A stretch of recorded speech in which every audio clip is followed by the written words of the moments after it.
Before the lions watched in four directions, a single choice bent an empire away from iron. Follow the Ganges into a timber-walled capital and onto a coast where a victorious king heard a cry that would not leave his chest.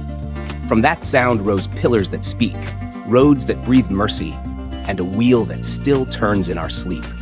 Close your eyes and step into the night when conquest learned to bow.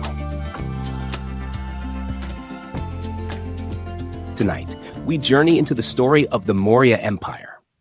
The air above the northern plains moves like a warm river, slow and even, carrying the scent of wet earth after the first great rains. You drift along the Ganga as if the current knows your name, passing reed beds that whisper and rice fields that shine like mirrors. On the horizon, a line of sal and teak gathers into a dark green wall. Village hearths glow in the dusk. A cowbell tinkles. A flute rises and falls from a courtyard where oil lamps make halos on clay walls. You pause near a ford where pilgrims bathe with quiet devotion, and the water folds back over their footprints as if the river wishes to keep its secrets. You move inland and the land opens into the broad belly of the plain. Soil turns under wooden plows pulled by patient oxen. Irrigation channels glint in the last light. A peacock lifts its great eyes of blue and bronze and settles in a mango tree that leans over a mud road. Farther along, you reach a shrine stone warmed by fingers and forehead. A few grains of rice sit before it. The smell of ghee and sesame lingers.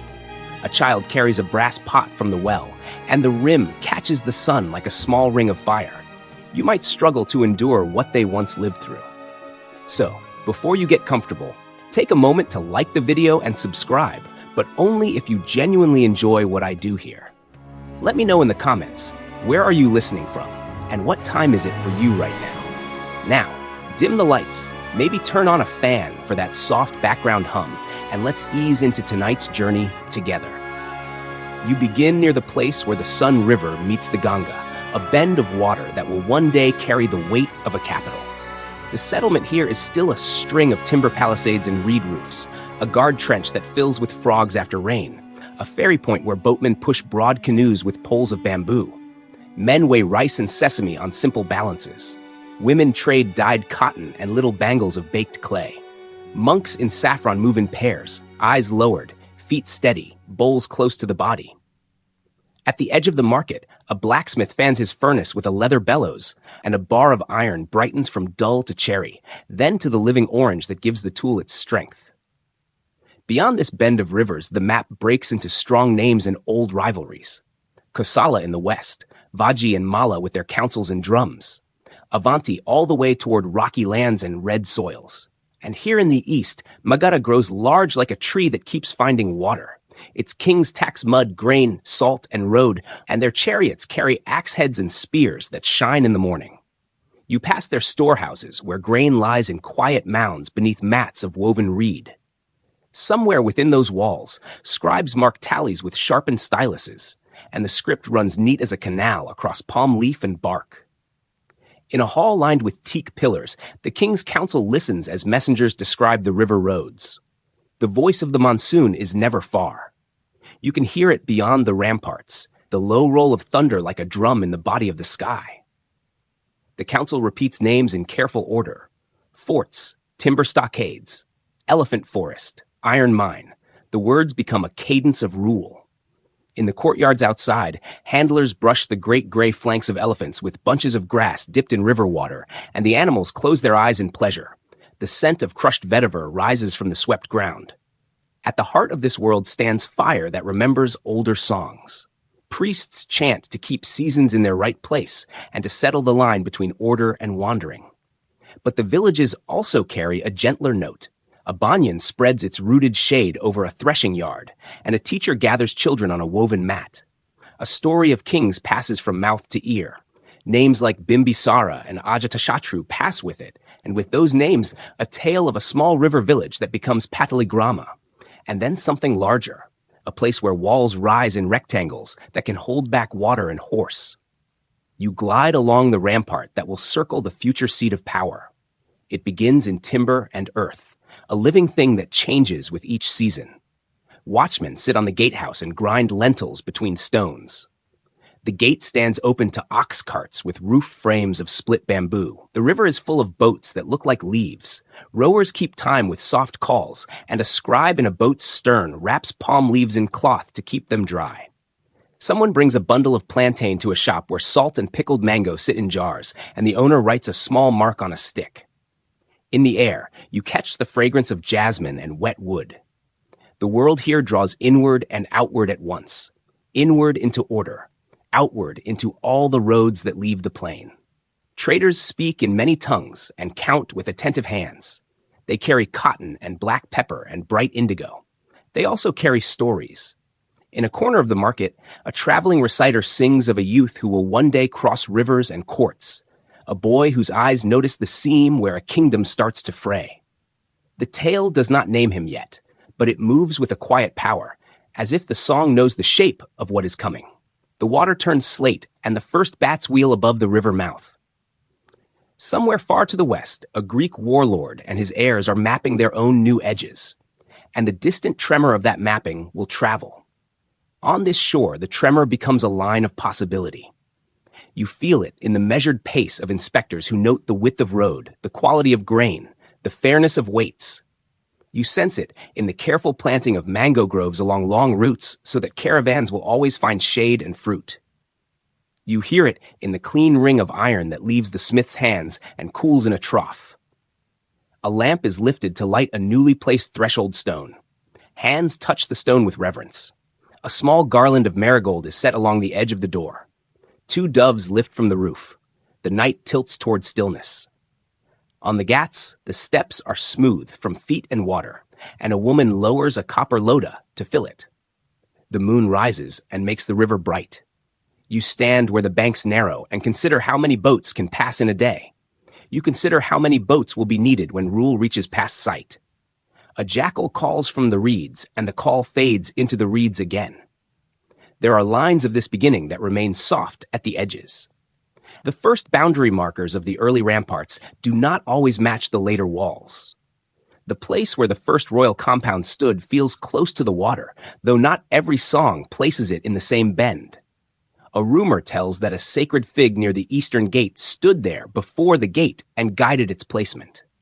Another remembers a cattle fair that drew the first ring of permanent traders to a spot that had only been a crossing. The night keeps those small truths close and lets them breathe. What the night does not hide is the plain itself. It spreads so wide that you feel the grand patience of it. It waits for a thread that will bind its villages and wells. It waits for a hand that knows how to tie the thread without breaking it. Rice ripens.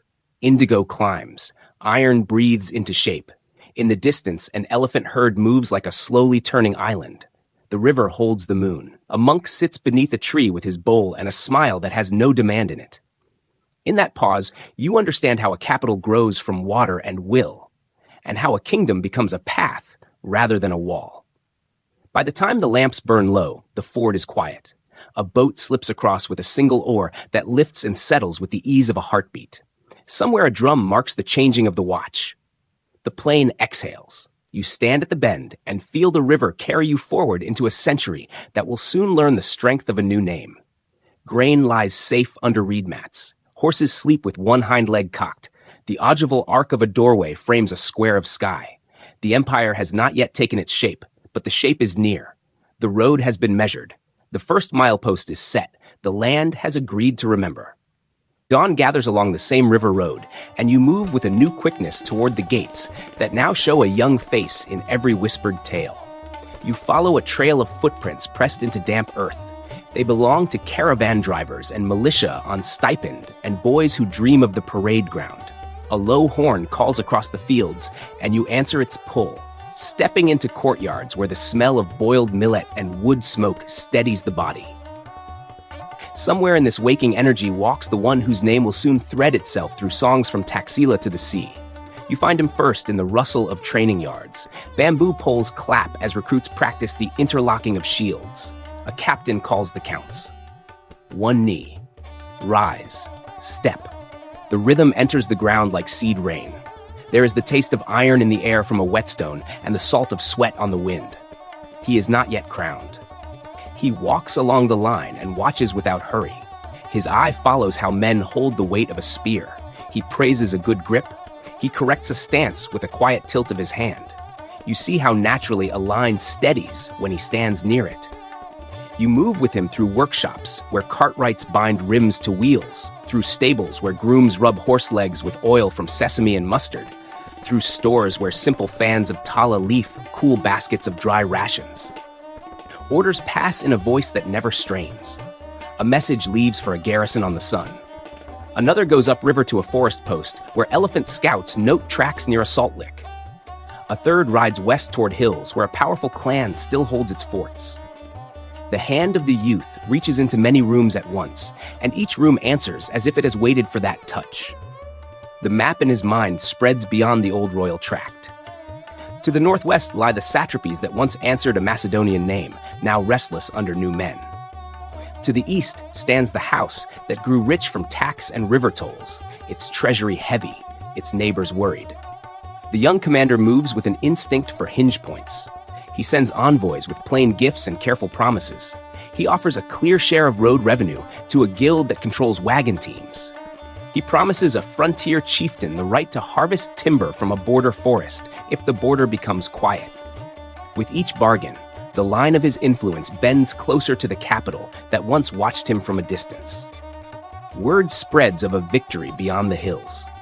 A stronghold yields without a siege because the wells were sealed and the garrison was treated with care. A rival envoy returns to his masters with a report that sounds like praise, because praise is the only safe way to describe what he has seen. On a night bright with a thin moon, a column of men slips along a canal to a rear gate where a watch captain has already chosen his future. In the morning, the gate opens as if that had always been the hour for it to open. The young commander enters without triumph. He simply walks in, and the city learns a new way to breathe. The turning that follows carries the weight of a single fact. The old dynasty of Magadha falls. The court that stacked taxes like bricks and trusted only in the guarded door loses the door itself. The throne that sat deep in a palace of pleasure, gardens, and high storerooms changes hands. You stand at a distance and feel the quiet shock as if a whale in the river has turned beneath the surface. No loud crack in the air, only a heavy shifting that changes the current. Pataliputra belongs to a new name. The coronation prepares itself from within the city's own habits. Priests wash the stones and set garlands along the approach to the royal platform. Artisans paint new devices on the city banners. The conches sound in slow sequence from the river to the fort. You watch the rite of water pour over his head from golden vessels carried by guild leaders and provincial chiefs. The water comes from many rivers, so that the right to rule touches every braid of the land. A peacock feather rests beside the parasol, bright as a sign that will follow him through story and seal. The crowd answers with a sound like rain finding leaves. You pause in that sound and place a finger on the puzzle that lies beneath the celebration. The beginnings of his life do not keep a single road. Some voices place his first bed in a village of peacock keepers near the edge of a forest. Others carry him as a ward in a northern city where learned men test boys with puzzles of number and law. A memory whispers that he once watched the old royal procession from the lowest step, and that the weight of that sight drew a vow from him that no one near him heard. The truth remains soft enough to invite many tellers and strong enough to move them all in the same direction. The new king begins the work of turning conquest into order. He takes inventory of forts and ferries and market taxes. He asks for counts of grain stocks and iron stores, and the number of wells in districts where last year's rains were short. He confirms governors who know their fields and replaces those who know only their own tables. He sends gifts of fine cloth to river guilds that control the ferry landings. He orders mango groves planted along routes that lacked shade. A proclamation goes out that every major road must keep a measure stone where travelers can rest and tend to animals. You hear this and feel the empire beginning as shelter rather than only as power. In the barracks, the drill grows smoother. Infantry learn to move with elephant units so that the ground does not break beneath the advance. Ox carts carry spare spear shafts and leather to repair saddles. Commanders keep ledgers of rations and pay so that arrears do not turn loyalty stale. Scouts return from the western marches with news that the men once trained by distant generals do not keep one voice. Some wish to hold their satrapies and live peacefully. Some look for a banner that feels more stable than their own. The new king listens long and chooses which doors to open with gifts and which to close with quiet pressure. Night brings a different labor. The king sits with scribes while lamps burn oils that smell of neem and jasmine. They set down the limits of provinces and the channels of reporting. They note fines for false weights and protections for merchants on official routes. They record a rule that a farmer's ox may not be seized for debt if it would endanger the sowing of his fields. And they record that this rule must be remembered even when a creditor is powerful. The clean lines of the script run straight across the palm leaves. You sense the calm of it entering the long body of the state. The palace itself changes. The great hall gains a row of carved pillars that suggest trees in a stone forest. A lion throne rises on a platform where the king gives audience. Ivory inlays show vines and birds and the curling tail of a peacock. Musicians in a side chamber practice a slow raga for the evening. A servant lights a row of clay lamps near a small shrine where fire settles into a comfortable glow. The scent of sandalwood marks the hour. You watch household rituals continue with the same patience as before, now framed by a steadier confidence that tomorrow will have the same shape as today. Beyond the walls, villages feel the first fruits of the new order. Inspectors arrive, not as raiders of the granary, but as auditors of the well and the road. A canal is cleared of silt before the sowing. A bridge is repaired before the flood season. Taxes arrive with receipts that are actually honored. The list of grievances recorded at the district office grows shorter. A widow receives the right to keep her garden plot. A potter gains relief from an extra levy that had lingered beyond its purpose. You sense the relationship between ruler and field grow denser and less brittle, as if a net is being woven rather than a whip being raised. There are dangers that remain quiet for now. The last supporters of the fallen house gather in corners. A handful of mercenaries hopes for a turn in the wind. A noble watches the growth of the king's household troops with a look that hides both fear and admiration. Yet the city goes to sleep with fewer knives drawn. The river makes its slow silver. A flute pours a simple melody into the court garden. Somewhere a child is born and given a name that means firm light. You lie down under the soft edge of night and feel that a current has begun, one that will carry you past borders that once felt immovable. When the lamps finally gutter, the new king walks the corridor without retinue. He touches the cool stone of a pillar, then lifts his hand to the darkness above. The corridor opens into a balcony, and the river lies below like a writing that only the moon can read. You sense in his stillness a long vow. He will hold this city. He will bind the plains. He will learn the cost of binding and pay it with his own rest. The plain answers with the hush of late hour. The empire breathes in and grows one quiet measure. In the cool of early morning, you pass beneath a neem tree whose shade feels like a vow and step into a courtyard where a thin reed pen rests across a bowl of lampblack. The air smells of sesame oil and damp clay. A low bell marks the hour. In this quiet room, a man sits with the patience of a stone that has learned to listen. His scalp is close-shaven. His eyes hold both winter and harvest. He greets you without ceremony and lays a palm leaf before you, its surface rubbed smooth, its ruled lines waiting. He speaks of grain first, then of men, then of the distances between cities, as if the order of a kingdom begins with what fills a bowl. You sit with him under a lattice that softens the light. He lays out a ruler's body the way a healer lays out bones in a lesson. The king must be firm and mild, generous and exact, trusting and watchful. He moves a pebble on a board to mark the treasury, and another to mark the granary, and another to mark the armory, then touches the pebble for the road as if the road were a living thing that demands feeding. His voice is slow. A disciple grinds ink. The smoke from a small lamp climbs and hangs as a thin blue thread. You hold the leaf while he speaks, and you feel the weight of a manual that is not yet bound into a single age. He speaks of the 7 limbs of the state as plainly as a farmer speaks of oxen and yoke. The king, the ministers, the country, the fort, the treasury, the army, the allies. He shows how each limb must keep health if the whole is to walk without stumbling. He turns the board and draws a circle of neighboring powers, each one a potential friend or rival, depending on the quality of grain in its fields and the temper of the man at its center. He calls this ring a world of kings, and teaches you to see it as a tide that rises and falls with news carried by simple men at ferry points. A clerk enters with a jar of honey and a pinch of fine salt. The teacher dips a finger in each and tells you that sweetness and bite both belong in policy, and that a wise sovereign knows when to set down a soft measure and when to set a firm one. He speaks of fines that hurt without destroying, of rewards that shine without blinding, of taxes that bend with drought and grow after good rains.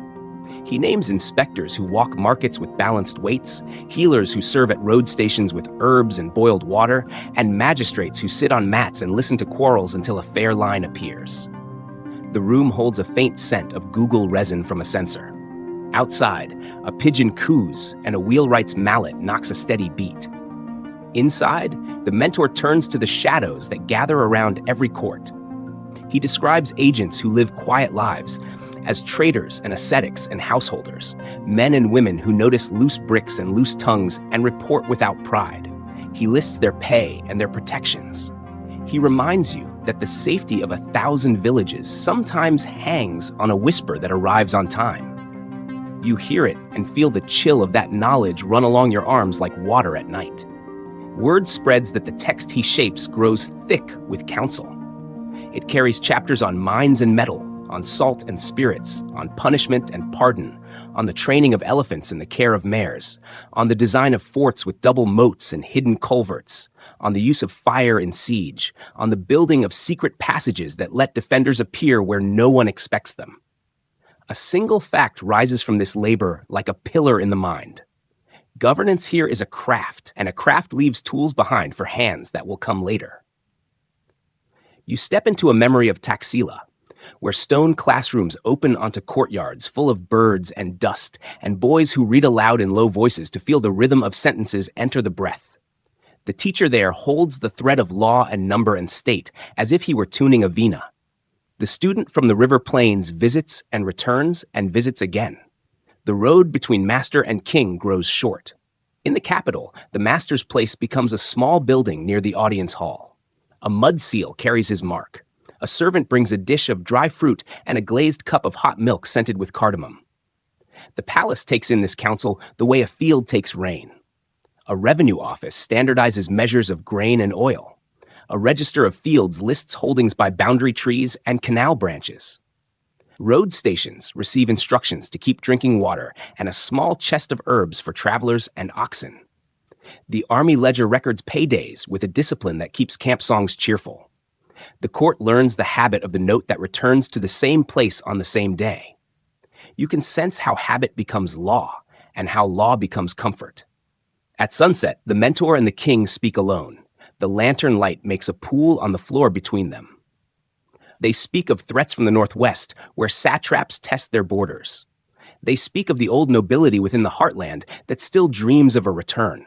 They speak of peace that must be built from more than victory. The teacher asks about the temper of the ruler's sleep. The king answers that sleep comes like a guarded gate and leaves like a guest who has been called away. A silence follows that feels like counsel also. The night brings you to a stone where the teacher leaves offerings that cost little and mean much. A pinch of rice, a flower with 5 pale petals, a thread braided by a child. He touches the stone and murmurs a verse that rests in the body like warm water. You notice how his confidence holds a quiet tenderness for people who will never know his name. The thought steadies you. In a city that sharpens knives and tallies tax, there is space for a man who gives his life to the long shape of good order. There is an old story told in different flavors about the first meeting of these two men. A road, a village, a market, a court. Each teller places it where the tale needs it. Some say the older man chose the boy after watching how he dealt justly with a quarrel over a share of milk. Others say the choice arrived inside a plan that had waited for years. You taste the sweetness of the story and the salt in it as well. And you leave the precise place of that meeting open in your mind, the way a gardener leaves a small patch for wild flowers. The work of writing continues with a cadence that never hurries. palm leaves dry in the shade. Edges are trimmed. A scribe drills tiny holes to tie the stack with cotton thread. Titles are inked in a careful hand. The text becomes a living board that ministers consult and argue with and carry into their own rooms like a trusted tool. You watch as a young official copies a chapter on border posts and adds a short note about a local river whose flood cuts the road each year. He intends to show this to his superior and requests stones and labor from the nearest fort. This is how doctrine becomes a ditch cleared before the rain. The king honors his teacher with a gift of cloth and a small estate to support his students. The estate brings in grain and sesame and a little ghee. A lamp burns there most nights, and a low chant of verses from memory sounds from the back room where apprentices practice. The teacher keeps little for himself. He walks through the market with a staff and a bundle of leaves under his arm, and shopkeepers nod as if to a relative. His thin smile answers with a warmth that does not soften his standards. When morning comes again, an envoy departs for the western marches with letters that fold policy into simple words. Keep your men paid. Keep your roads passable. Do not seize oxen in the sowing season. Send word of any new drilling of wells by the border lords to your north. Treat merchants from the hill towns with care. The envoy tucks the packet inside a leather case and fastens it under his cloak. He mounts and rides toward a ferry where the current runs swift, and you watch the letters move away like seeds that the river will place in the dark places where roots like to begin. In the days that follow, the palace changes almost invisibly. A clerk knows which storeroom holds the old copper vessels and which holds the new. A guard knows the hour to inspect the torches in the north corridor before the watch changes. A stable hand records the appetite of an elephant that has grown restless in the heat. A young magistrate prepares to travel to a hill district with orders to measure fields after a boundary dispute. The whole moves with a common knowledge that did not exist before.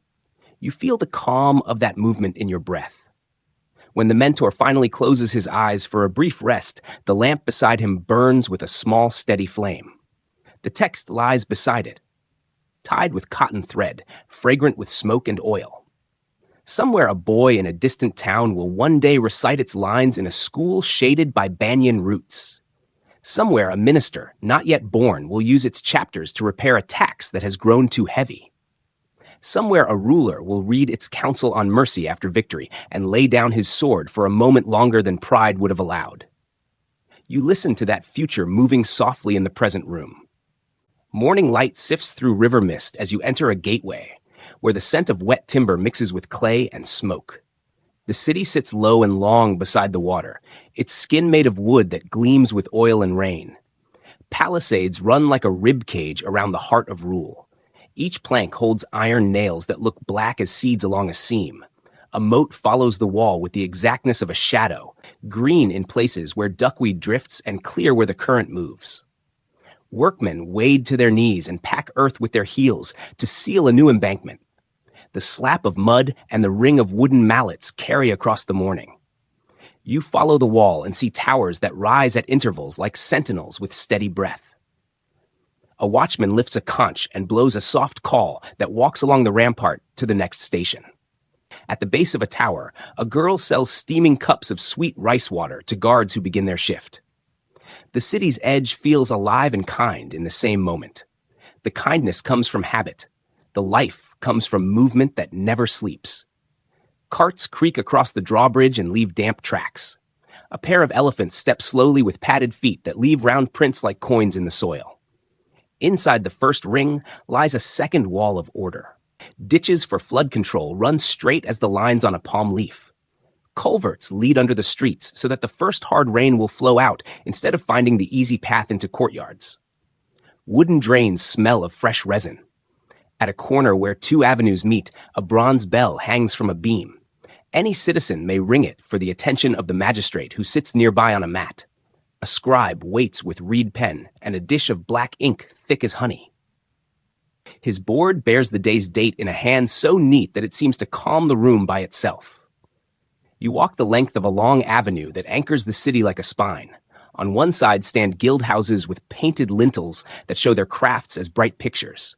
A wheel with spokes, a loom with a shuttle, a hammer over an anvil. On the other side rise granaries shaped like great jars, their walls of baked clay washed with lime so they glint in the sun.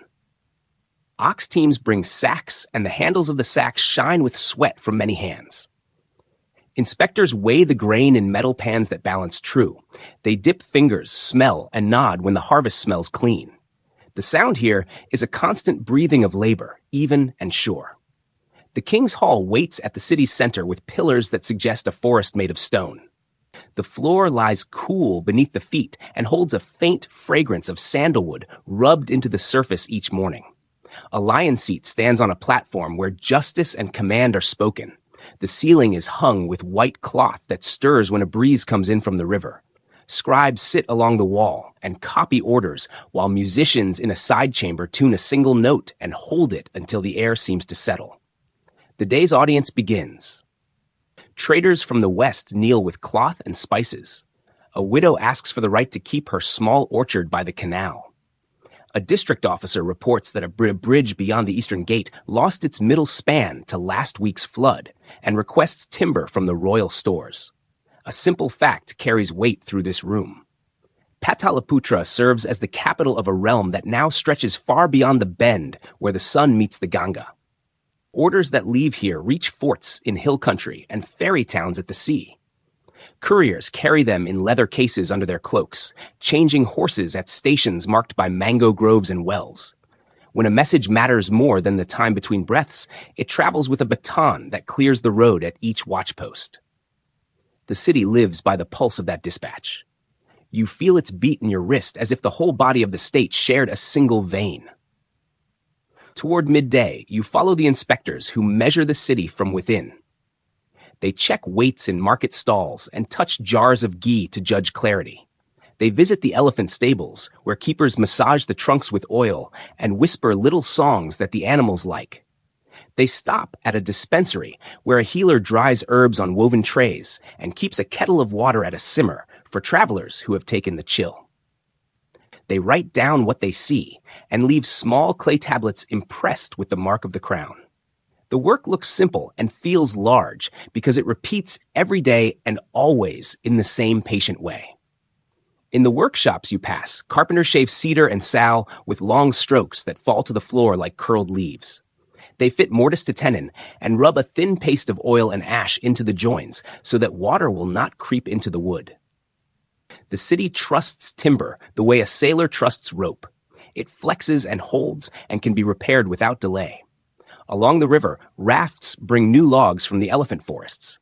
Men guide them to the slips and sing to keep time while they pry the rafts apart and float each log to the yard where the saw pits wait. The sawyers stand on planks above the pit and pull a long blade up and down in a chant that seems older than the city itself. At the water gate, you see how the moat drinks from the river and how the engineers control that thirst. A sluice door lifts and lowers on ropes braided from tough fiber. Markings cut into the posts show the safe levels for flood season. Men in short tunics sound the depth with poles and call out numbers that echo against the wooden walls. A rowboat ferries a mason to a section that needs fresh packing with clay and husk and lime. He presses the mixture into the seam with his hands and leans back to listen. If the sound is dull, the seam is firm. If the sound rings, he adds more until the ring becomes a thud. The day warms and the city shows its emblems like a person putting on jewels. Yak-tail fly whisks move beside the lion seat. A parasol with rings of peacock blue rises when the king steps into the court garden. Temple flags ripple along a narrow lane where flower sellers thread jasmine into garlands for household shrines. A small procession carries a pot painted with red lines to a new threshold where a family will enter for the first time. 5 steps behind the pot walks an old woman who scatters grains of rice from a brass plate. The grains make a soft sound that settles the heart. A memory of a visitor from the far west moves through these streets like a cool wind. He writes of a city ringed with a timber wall and a wide moat and a multitude of towers and gates that strain the tongue to number.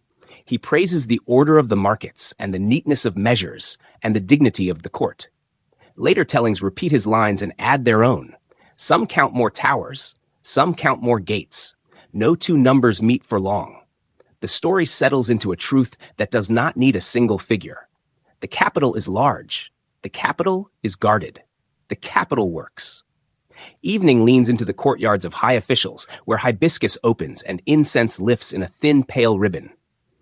You watch a council sit under a painted ceiling and map the city they have shaped. They speak about a new canal that will let flood water slip away faster. They argue in low voices about a levy on ferry goods that might spare the poorest carts at harvest. They plan a line of trees along a road where the sun bites hard in the hot months. Their talk carries the tone of people who expect to be here tomorrow. You feel the safety that grows when power believes in its own morning duties. The river darkens, and the drums at the gates beat the hour. Torches take fire along the rampart, and the flame runs like a necklace of small suns. The watch changes cleanly.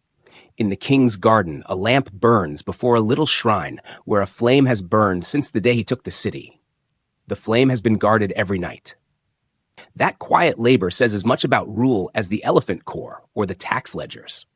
It says that continuity matters and that people sleep better when a light they trust never dies. You leave by the eastern gate and look back once more. The palisade takes the moonlight and glows like a long bone. The moat holds a perfect reflection of the wall and the stars. Somewhere inside, a magistrate closes a ledger that lists fines forgiven after a poor season. Somewhere else, a child in a scribe's house traces letters with a finger on a sand tray. A jackal cries, and then the night returns to soft breath. The city rests in its timber and its moats, ready to wake again and do the same honest tasks that make the empire feel like a home. A warm wind rises from the river and moves inland toward a courtyard where maps wait like sleeping birds. You lift one and feel the rough weave of cloth beneath the ink. Mountains stand as rows of black teeth. Rivers wander in pale threads. At the far left edge, a script in a foreign hand names places that come with the taste of wine and olives and hard soldier bread. At the near right edge, the lines curve back toward the plains you have learned to trust. Between the two edges runs a corridor of passes and gravel valleys where hooves throw small storms of dust. The world tightens there. The world learns to talk across stone. You follow an embassy as it leaves the city by the western gate. The road keeps its measured stones and shade trees and wells at intervals a day apart. Couriers ride light and sleep with their saddles for pillows. The formal delegation moves slower. A banner of deep blue carries a sun device that catches every beam. A chest of gifts travels beside it with locks that shine in the morning. Cloth with a gloss like water. Ivory in thin sheets that smell faintly sweet. A small statue of a lion with a human calm in its mouth. The guards carry lances with iron heads wrapped in oiled cloth to keep the air from biting the metal. You taste the dust of the passes and feel the sudden cool of evening on your forearms when the sun drops behind rock. The embassy enters a land that remembers a long route for caravans and another for armies. The sound of Greek reaches you in a market where dates dry in neat rows and copper pans hang from nails. A man in a cloak of wool counts in a rhythm that is new to your ear. He greets the envoy with a smile that shows both courtesy and accounting. He tastes the sesame sweet placed before him. He nods. He sends for his superior. The road of receiving begins. In a hall where frescoes show ships with high prows and soldiers with round shields, a local governor pours a wine that carries the scent of pine. He speaks of his king beyond the great rivers toward the setting sun. Seleucus holds many cities and has the habit of keeping his word.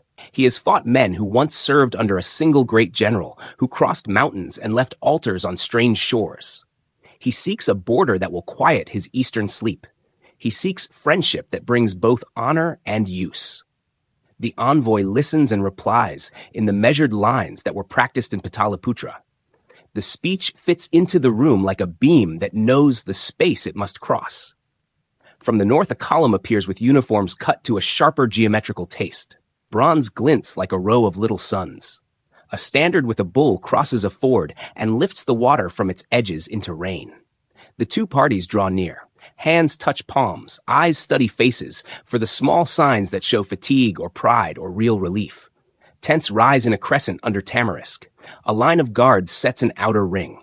Fires begin, and the scent of meat and flatbread mingles with the earthy comfort of boiled lentils. In the center tent sits the table where the map will lie, and the terms will turn into a chord. You stand behind one of the scribes who will record what the men decide. He sharpens his reed. He warms his ink with his hand so it will flow. The first result of long talk is a simple exchange of greetings that touch mother words like peace and strength and honor. Then the ink begins to bind. Lands to the west of the great river pass to the crown of the east. Arachosia with its harsh beauty and green bands along watercourses. Gedrosia where wind carves lines in sand and mountains break the sky. The country under the high passes where the old road to Bactra begins. The scribe writes and leaves space where a future clerk may add a clarifying gloss in a smaller hand. The second result walks in with heavy feet and quiet eyes. 500 elephants move to the Western King as proof that the new border holds. Keepers lead them with anklets of rope. The animals sway and taste the air with trunks that lift and curl. Their skins carry the smell of river mud and tamarind leaves. They lower their heads when asked and step where men lead them. You feel the ground answer to their weight. The Western officers step from their lines and watch with a look that mixes awe and arithmetic. They count. They imagine a field that will one day open and how a tide of elephant bodies will move a line of men across it. The third result rests in a single word that shines on the parchment like a drop of oil. Intermarriage.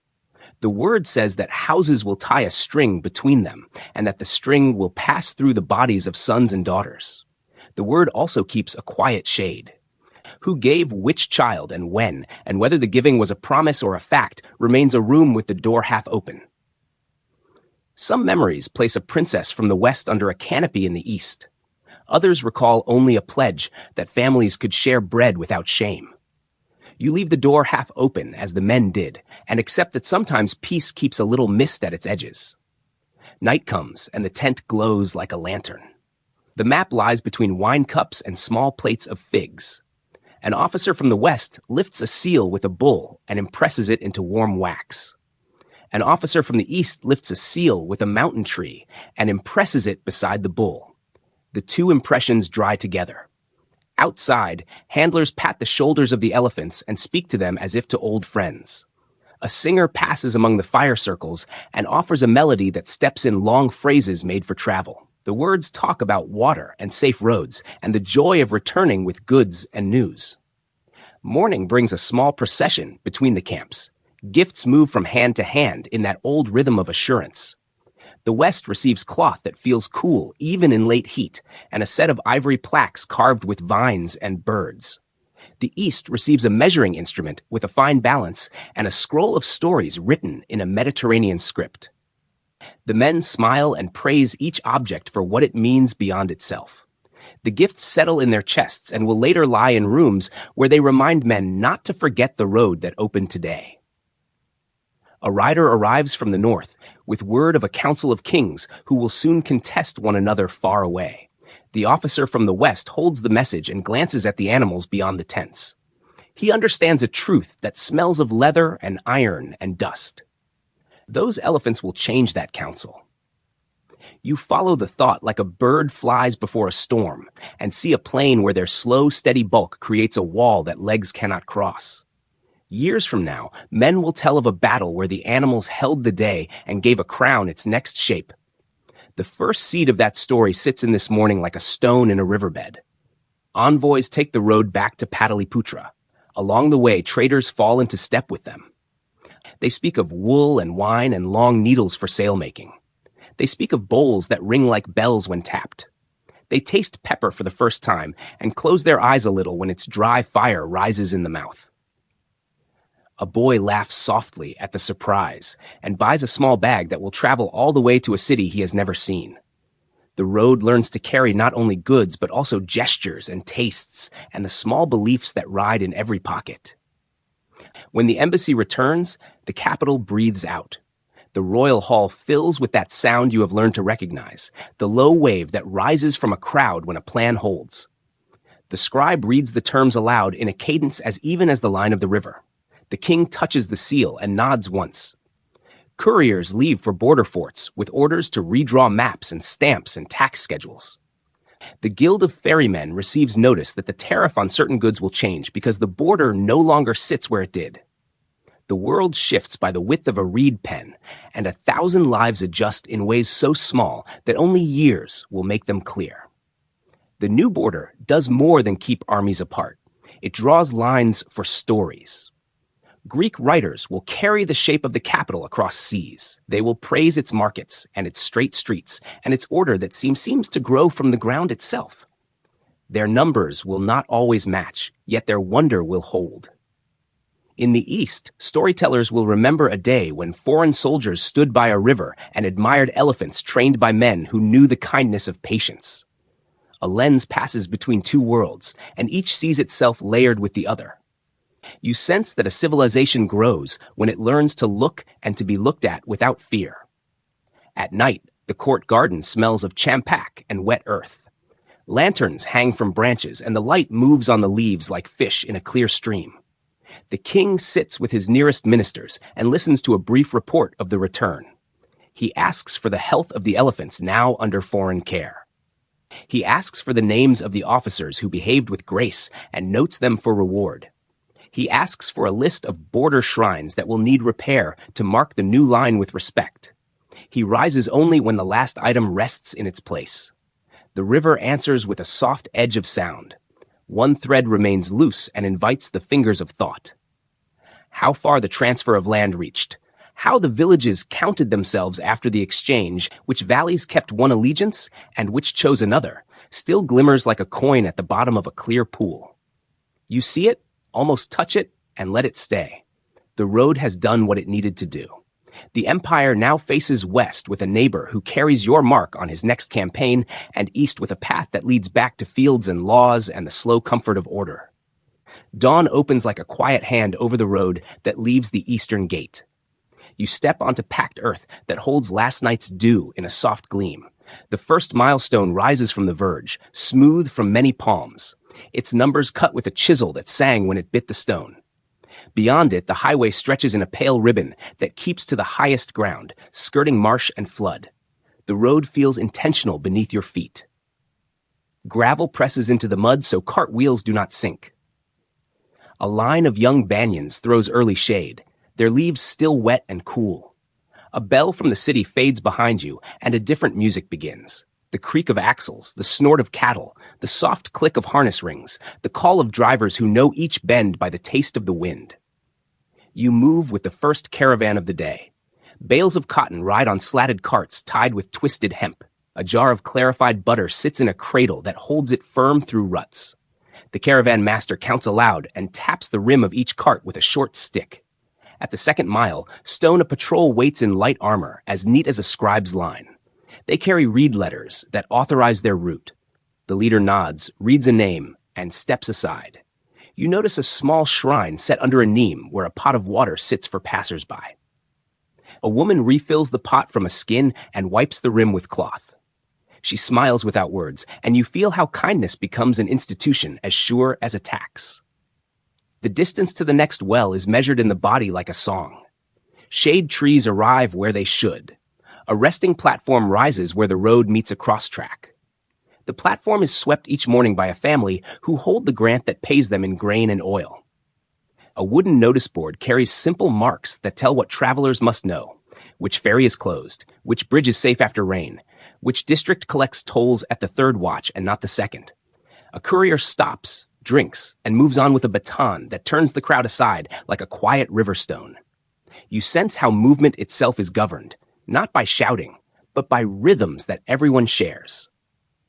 At a way station, you step into the smoke of an early fire.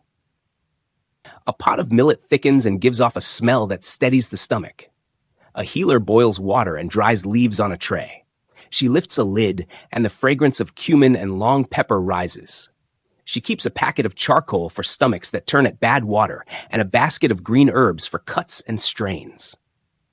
On the wall hangs a list of supplies that must never fall below the line cut into the wood.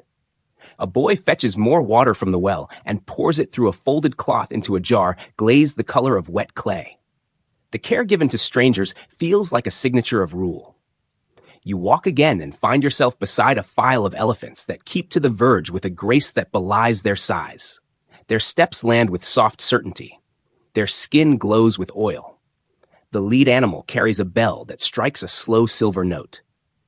Mahouts ride low behind the head, knees bent, heels resting against warm hide. They murmur to their companions like old friends on a long errand.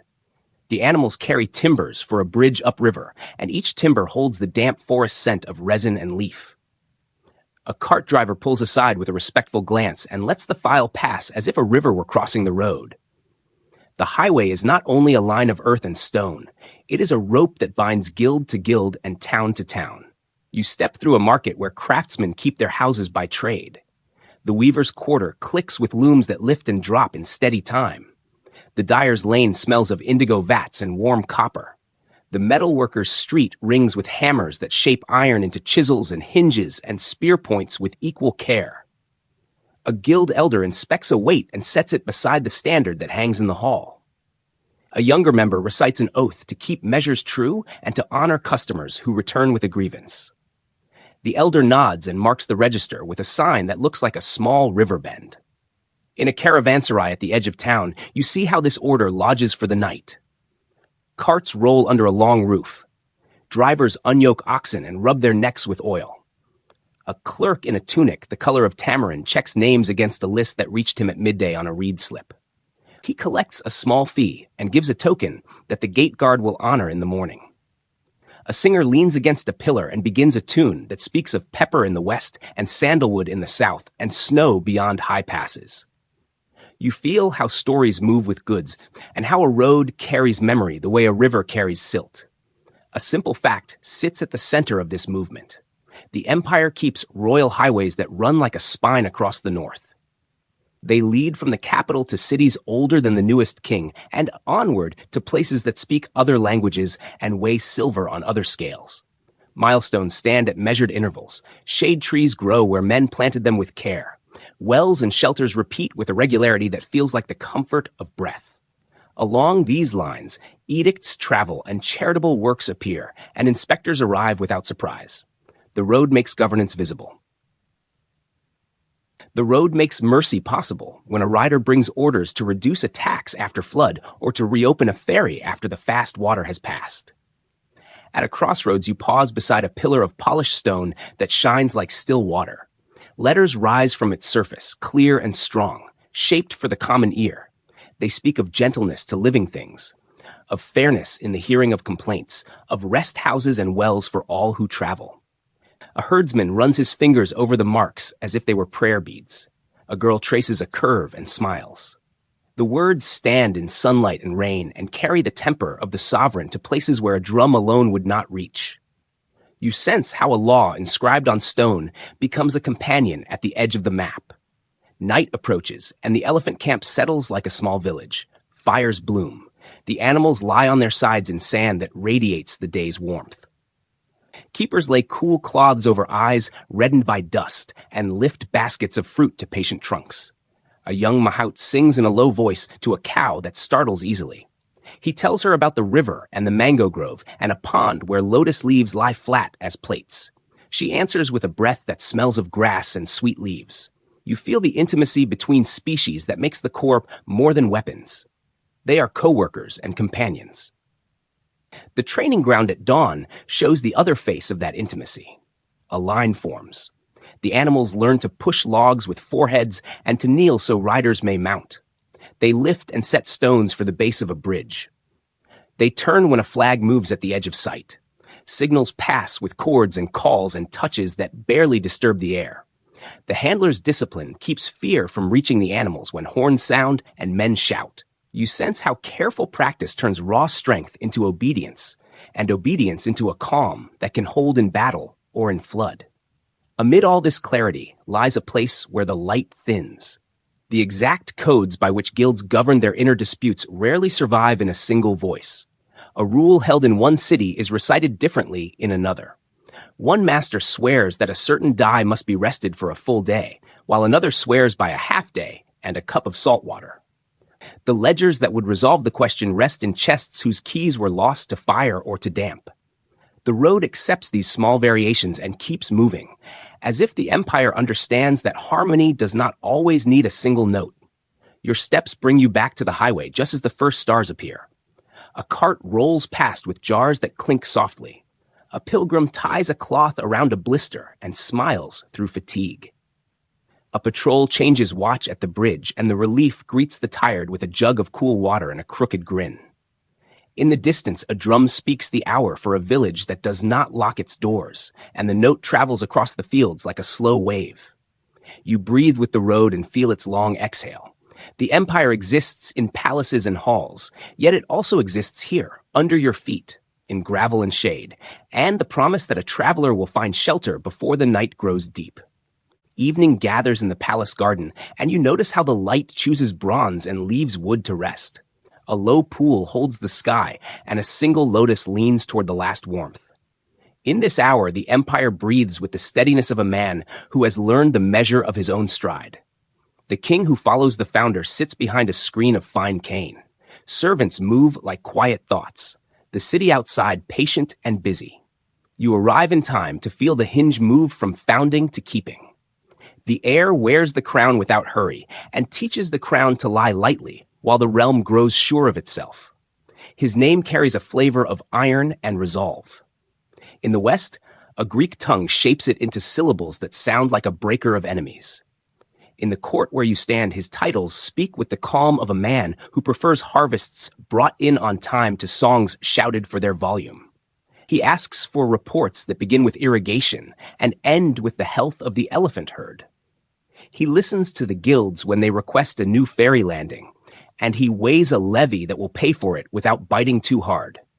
He handles noble houses by giving them tasks that suit their pride, and by keeping their sons close to the schools where letters and law tie ambition to the fields that feed it.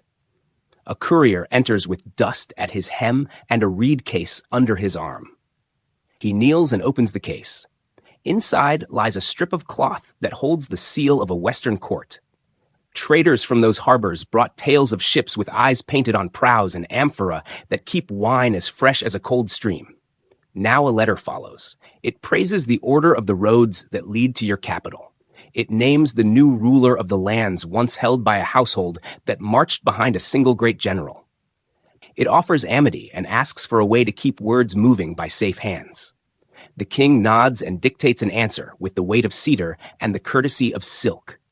The words travel, and with them a simple account that the court favors figs dried under hot sun and a certain wine that tastes of resin and pine. You walk from that chamber to the hall where the taste of the age shows itself in small things that last. Ivory inlay crawls along the edge of a low table like a white vine. A bronze bowl from the western sea hums softly when the rim is struck with a finger. A carpet woven in a southern town carries a ground the color of red earth after rain. Musicians tune a scale that bends toward sweetness at the third note. The court has learned to take what the roads offer without losing the thread that binds the capital to the threshing floors that never leave fashion. The scent in the air mixes sandalwood with something faint and resinous that came in a jar sealed with pitch. The simple fact of rule settles on your shoulders. The founder conquered. The heir sustains. He takes what was won and tightens it without breaking it. He spreads governors where the first net felt thin and rotates officers who grow too satisfied with one set of doors. He keeps the army paid and the granaries tall and the canals free of silt. When rain falls too hard in the east, he orders a remission of tax that reaches the district office before resentment can grow fat. When a bridge goes out near a hill town, he sends timbers with the next elephant column and makes sure the way station keeps porridge for men who work in the water. A drum speaks in a distant courtyard and brings a column to attention. You follow it, not for spectacle, but for the news it carries in the sound of feet. A prince rides to the northwest with a small staff and a ledger that contains more numbers than promises. Along that road, a city famous for learning and trade can turn restless when men in the market feel that their complaints fall into a deep jar and vanish. The prince arrives, sits on a mat, and hears the grievances until his legs ache. He replaces a corrupt official, sends a letter that repairs a tax, respects the local elders, and leaves behind a captain known for clean hands. The city's noise changes from brittle to busy. The line between memory and record blurs here. Some tell that the city had risen into danger and that the prince steadied it with the calm a craftsman brings to a warped board. Others say the visit was a tune rather than a repair. You let both accounts rest on the same shelf and accept how the road holds them together. Southward, the map turns from river flat to stony upland and dark forest. Scouts report towns that open their gates with garlands, towns that ask for time and example, and a handful of forts that test the taste of the realm before they trust its hand. The king prefers a steady push to a shout. Roads reach into these uplands one season and then another.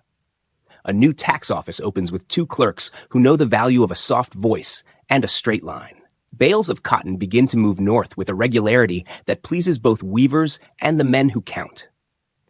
The banner with the peacock eye appears on a new threshold, and the families inside sleep well because the banner promises more than a census. It promises water in the dry month and a judge who listens. You enter a kitchen at the back of the palace and watch the temper of the court in the way the cooks handle spice.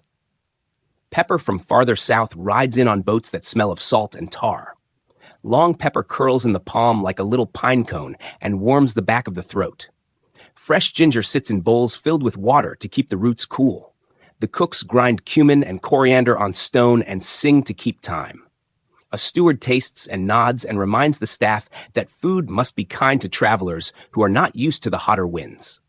Hospitality has become a policy, and policy tastes of rice and greens and a little sour yogurt in the heat. In the gardens, the king pauses before a bed of blue lilies. He favors this spot when letters from distant courts are answered. A visitor from the west stands beside him and uses the word philosopher as if it were a spice of the mind. The king smiles and says that wisdom travels as well as figs. The visitor laughs with respect. Another envoy mentions craftsmen who work bronze as if it were butter. The king repeats that the empire prefers gifts that serve and that knowledge serves the longest. Servants carry trays of bright dried fruit and small cups of a drink that cools the tongue and leaves a memory of forests. A tale circulates among sailors about a request for a wise man to keep company with the court. One version says the request returned with regret because the giver did not send living teachers across borders. Another version says a learned man arrived and spent a season under banyans, happy to discuss the nature of matter and the breath of the soul under the same tree where children learned letters. The night keeps both versions close. You accept that not every thread insists on a single knot. The broader truth holds. Words now move as freely as cinnamon and tin. The court grows confident in the company it keeps with the world. Not far from the great hall stands a smaller chamber where ascetics with calm eyes and simple shawls receive respectful welcome.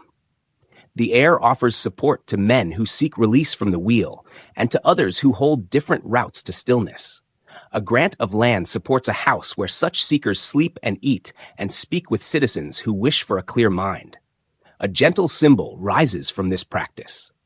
In a state that keeps ledgers and armies, a bowl for alms also finds a steady place beside the palace gate. Night deepens. The parasol folds. The peacock fan rests. A thin rain begins, and the terrazzo of the courtyard smells like wet stone. The king walks the corridor, where torchlight softens around the capitals carved with lion and wheel and lotus. He stops to listen to a scribe reading a list of canal repairs in the lower districts. He signs without flourish and sets the stylus down with care. The state remains his craft. Its tools are a just fine, a timely remission, a patient inspector, a clean ledger, a road that never surprises a traveler, and a habit of answering letters before the wax on a seal has grown dusty. One stretch of the map remains shaded with uncertainty. How far the southern line truly reached in these years, which hill forts yielded to persuasion and which to pressure, how a coastal province counted itself when the rains failed, and help arrived from the capital at the edge of the flood, are stories that share a quiet. You can hear them, not clearly, like music from another courtyard. You do not force them to grow loud. You trust that the next rain will press harder into light, and that the seeds of that future already lie in the discipline of this evening. The lamps burn lower. Crickets take the garden. The pool holds a scatter of stars. The heir, who became the keeper, leaves the garden by a side path and passes a pillar of polished stone that catches a sliver of moon and returns it in a way that looks like a blessing. You follow him with your breath, slow and even. The empire that swelled with youth now stands with the balance of a man in his prime. The house is in order. The roads hold. The cupboards are full. The nobles are busy with work that matters. The provinces feel seen. Sleep comes to the capital as a gentle presence that knows the watch is set and the river keeps its path. Night fades above the river road, and you walk with a retinue that leaves the capital quietly, as if the future prefers to travel before dawn. A young prince rides at the center, cloak plain, gaze forward, a small tablet of orders wrapped in cloth against his chest. He carries the smell of the training yard and the audience hall in the same breath, iron and sandalwood, decision and patience. The road turns southwest toward a city that counts stars and cloth and lovers' meetings on temple steps. Ujjain waits where trade routes cross like threads on a loom, and the prince will learn the weight of rule where caravans meet monks and merchants keep time with the sky. The city rises out of dark rock and river shine. Its ghats hold early worshippers who light lamps on the water. Its markets open with the sound of shutters and the murmuring of artisans who trust their hands more than their sleep. The prince enters by a gate where garlands hang fresh and the stone still holds the cool of night. He listens first. Grain stores, guild disputes, a road south that turned to mud 2 seasons in a row, a watch captain who lets bribes stain the guardhouse floor.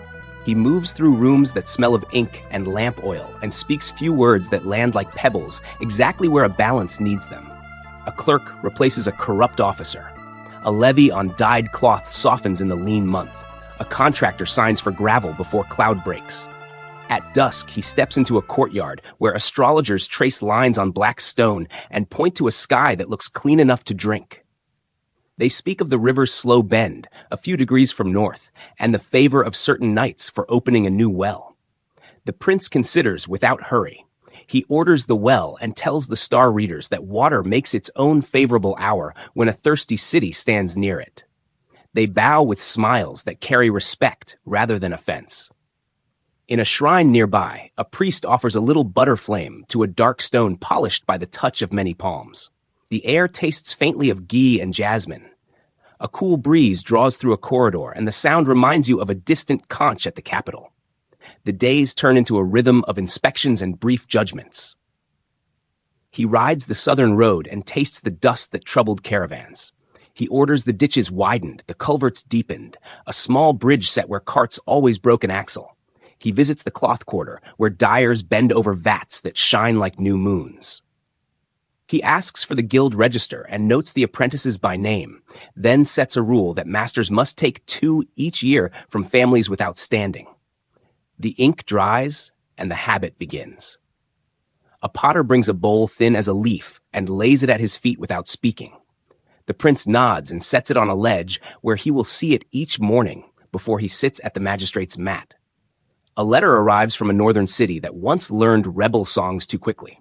The seal breaks with a soft crack that feels louder than the drum at evening watch. Trouble breathes on the page. The prince studies the short lines and calls for horses. He leaves Ujjain before the market closes and rides along a road he already knows by scent and sound. In the north, the city of stone classrooms needs a calm hand again. He enters at dusk with a small guard and speaks in the square where torches hiss in a rising wind. He does not shout. He names 3 grievances and answers them on the spot. He orders the guilty officer dismissed before the crowd disperses. He sets a timeline for repairs that begin the next dawn. He leaves a captain whose eyes show kindness and a spine of iron.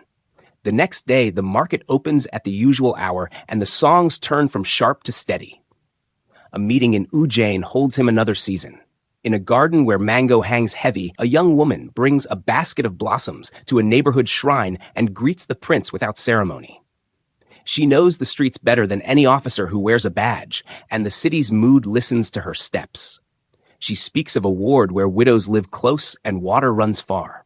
She speaks of girls who wish to read like their brothers and have no board to trace letters in sand. He invites her to sit under the banyan whose roots curtain the afternoon. Together, they plan a well close to the ward and a shaded place where a teacher will meet children at the hour when heat begins to ease. The blossoms between them give off a scent that makes the air feel like a promise. Her name carries a coolness like the evening river. The prince walks the city with her more than once. They speak of bridges and schools and the proper size of a trader's measure. They speak of festivals when lamps cover the ghats like constellations brought to earth. They share sweet lime water from a clay cup that sweats in the heat. People smile when they pass, and the city seems to prefer itself in their presence. In time, she brings a son into the world whose small hand closes around the prince's finger with the force of a certainty. Later, a daughter cries like a silver bell and takes milk with the resolve of a future far beyond the walls that hear her first breaths.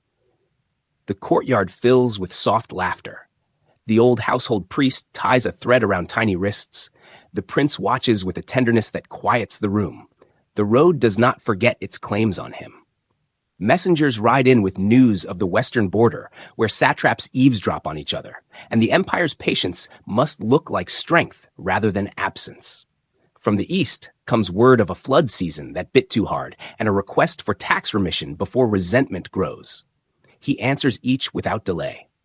The prince learns to sleep in snatches and to love the sound of a clean ledger the way a singer loves a true note.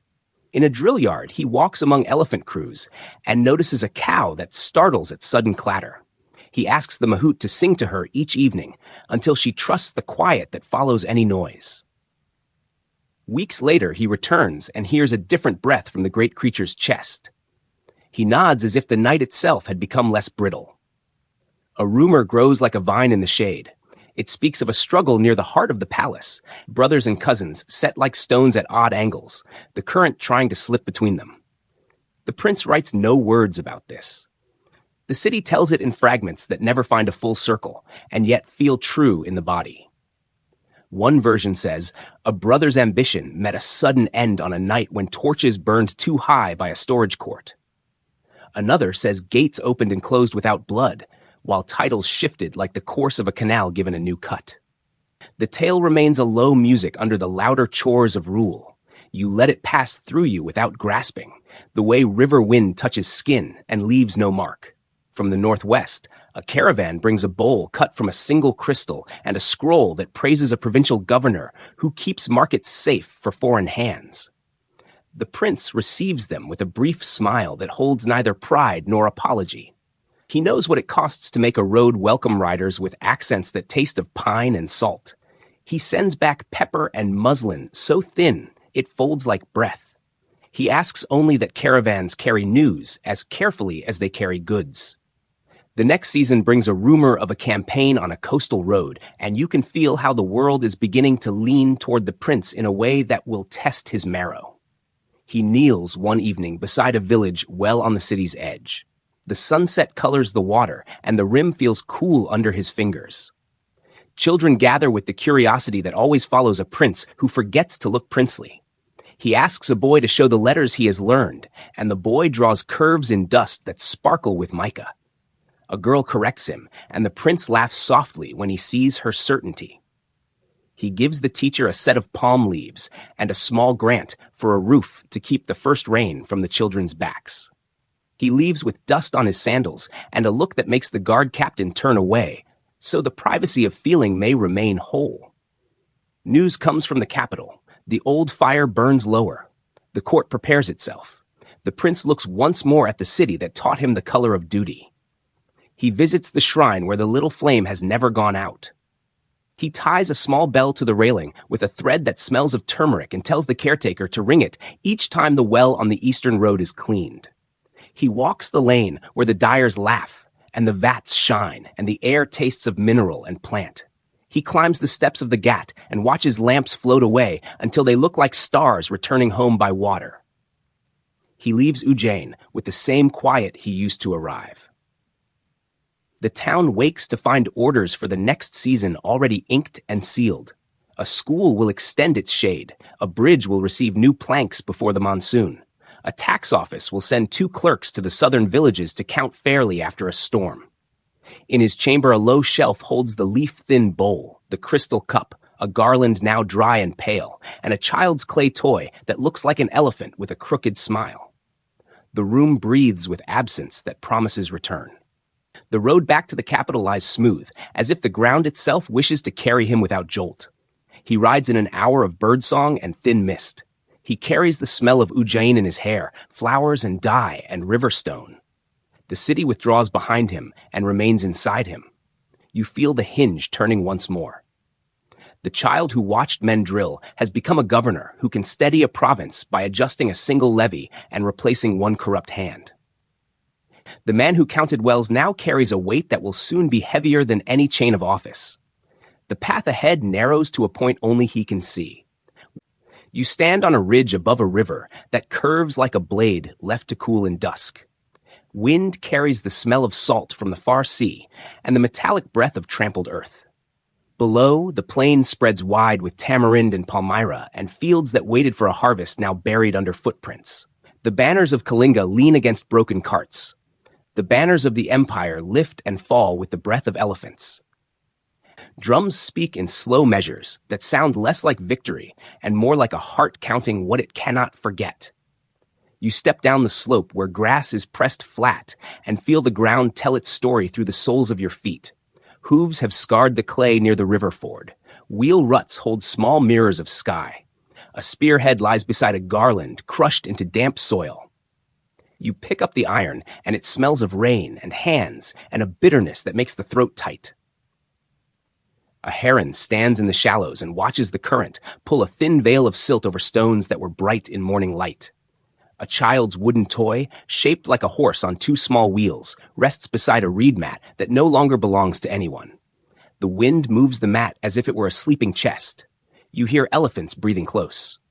Their bodies gleam with oil darkened by dust. The bell on the lead cow gives a note that drifts over the water. Mahouts speak in low tones that edge toward lullaby. They touch foreheads and ears and cheeks with firm tenderness. You watch a handler lift a bowl to a trunk and feel the animal drink in careful pulls. The army's order still holds around the camp like a ring of palms around a small shrine. Cooking fires begin. Flat bread puffs on hot stones. Lentils simmer with cumin and a leaf that tastes like sunlight when the day is new. Men sit with the posture of people whose work has ended and whose thoughts begin with a weight they cannot put down. A fact sits at the center of the air and refuses to move. The coastal kingdom has fallen. Fort gates opened after the last line on the field broke and streamed toward the river. Villages that lined the road stand open to the inspection of men who write receipts and men who bind wounds. People walk past with shoulders bent under bundles that hold their whole lives in 3 pieces of cloth. Mothers lift children who stare with wide eyes that keep the sky and refuse to keep any faces. A captain counts prisoners with a voice that stays steady so his hand will not shake. The government of the empire begins even while sorrow fills the road like slow water. You follow the king as he walks the field in a light that reveals more than it hides. He has never loved triumph that shouts. He stops where the earth shows the weight of many bodies passing, and kneels where a soldier has placed a cup of water beside a man whose breathing has thinned. He listens to a woman speak the name of her brother and repeats the name until the sound grows gentle. He orders that the very young and the very old are not to be taken from their families in this province. He orders food distributed before any count of spoil. He asks for a list of wells to be cleaned on the road to the sea so that pilgrims who travel later will find kindness rather than ghosts. Night settles, and the king sits in a small tent lit by one lamp. The flame trembles as if it shares the pulse of the hand that holds the stylus. A scribe waits with a board and leaves rubbed smooth. The words that come do not praise the day. They hold a confession that tastes of salt when spoken and smoke when written. Sorrow falls like rain when a realm opens by force. A ruler's heart tightens when he hears the cry of the conquered. Mercy must be the measure that follows power. The scribe writes slowly so the lines will not break. The lamp wakes moth wings that brush the air without sound. Morning finds the king beside a rock that rises from the hillside like the back of a sleeping bull. The surface is smoothed. Letters begin to flow across it in a script shaped for the common ear. You read of rule that looks first to the welfare of people. You read of restraint where pride would pull the hand forward. You read of a vow that the road will be kind to strangers and wells kept for all. You read of a wish that men beyond the borders live without fear of harm. The rock holds the words with an authority that does not need a throne. A carved elephant nearby steps from stone as if it knows that a heavy animal can carry a gentler future on its back. You walk north into the hills and find villages that once watched the sea for ships and now watch the road for edicts. A pot of drinking water sits at a junction with a spray of mango leaves tied to the handle. A woman places rice at a stone that looks toward the sunrise and whispers a name into the morning. A boy traces the new letters with a finger and smiles when the curve of a word looks like a wave. Guild halls open their doors and elders read out rules for fair weight and clean wells. When a dispute grows loud in a market, the magistrate quotes from a panel recently raised, and both sides fall quiet, as if the stone itself has spoken. You walk south to the low hills near the sea and find an old fort where the wind tunnels through a gate that once held iron bolts. Fishermen mend nets as if the sea had never paused its breathing. A priest at a seaside shrine lights a small butter flame and stands until the smoke becomes a line that lifts into the sky. He tells you that certain nights the lamps launched on the water sing because the current carries them in a pattern that holds a memory. He says the war changed the angle of the city's shadow and that the morning sun now finds it differently. You rest with his words and decide that memory often speaks this way, half tide, half incense. Caravans begin to move again, cautious at first, then with confidence that grows by the week. Pepper travels in sacks that smell like heat even when the air is cool. Ivory rides under wet cloth so the sun will not crack it. Cotton folds like a whisper. Boatmen take to backwaters that link river and sea. The road stations revive. A healer washes bandages and hangs them in a line like flags that mark a new festival of care. People learn to sleep again even when the wind rises, though some wake with sudden breath when a drum speaks the hour and need the warm voice of a neighbor to return to themselves. The king leaves a governor with a ledger more crowded with schools and wells than fines and spoils. He offers gifts to shrines of many paths and asks only that each keeper of sacred fire keep the gate open to strangers. He asks for reports on the treatment of prisoners and wants numbers that count return and restoration as well as punishment. The column marches inland. It moves without parade. Men sing work songs rather than war songs. The elephants carry timber for bridges and grain for villages that lost their stores. The land answers with a slow gladness that does not shout because shouting belongs to other days. A puzzle lingers in the air and will not settle into a single room. Some chronicles remember that the king's change rises in one night, like a river that breaks a new channel in a single flood. Others remember a long turning, a set of circles that widen from a point under a banyan tree and take years to touch the far edge of order. The dates on leaves and rocks do not always clasp each other's hands. A palace tale places the vow beside this river. A courtier's lamp places it in a corridor far away.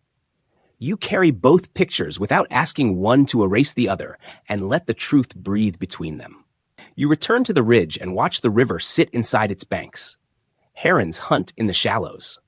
A fisherman calls to a boy, and the boy answers with a laugh that lands lightly. The field below still shows scars, though green has already found a way to begin. The banners of Kalinga are folded and tied against a temple rail where crows hop and tilt their heads. A pillar rises nearby with letters that urge patience and kindness toward all beings. The letters catch the light and give it back.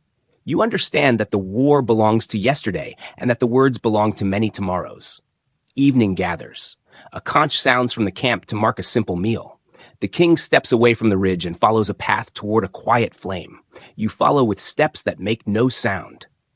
The sea sends a long breath inland. The river replies. The land learns a softer strength. The empire changes its weight from iron to a measure that feels like a hand steadying a shoulder rather than a fist closing over it. You breathe with that change and feel the night open like a patient book. You follow a road that remembers armies and now remembers trees. Neem and banyan stand at measured intervals, their roots drinking the same generosity that orders wells and rest houses for every traveler who lifts a dusted hand to his brow. Near a crossroads, the ground rises into a knoll of dark stone. Men rub the surface with smooth pebbles until it shines like wet riverbed. A mason pricks tiny guide marks along a chalked grid. A scribe tests his reed on a palm leaf and then places the tip against rock. The first curve opens like a petal. The first sound of rule carried by stone enters the air. You step close and taste the light that lives in polished letters. The words speak in a language tuned to common ears. They ask for gentleness toward living beings. They urge care for parents and teachers and guests. They offer the comfort of clean water and shade. They promise that prisoners will be heard, that judges will check their own hearts, that officers will travel to listen in person where paper grows thin. A boy traces a line with his finger and smiles when the curve fits inside the memory of his hand.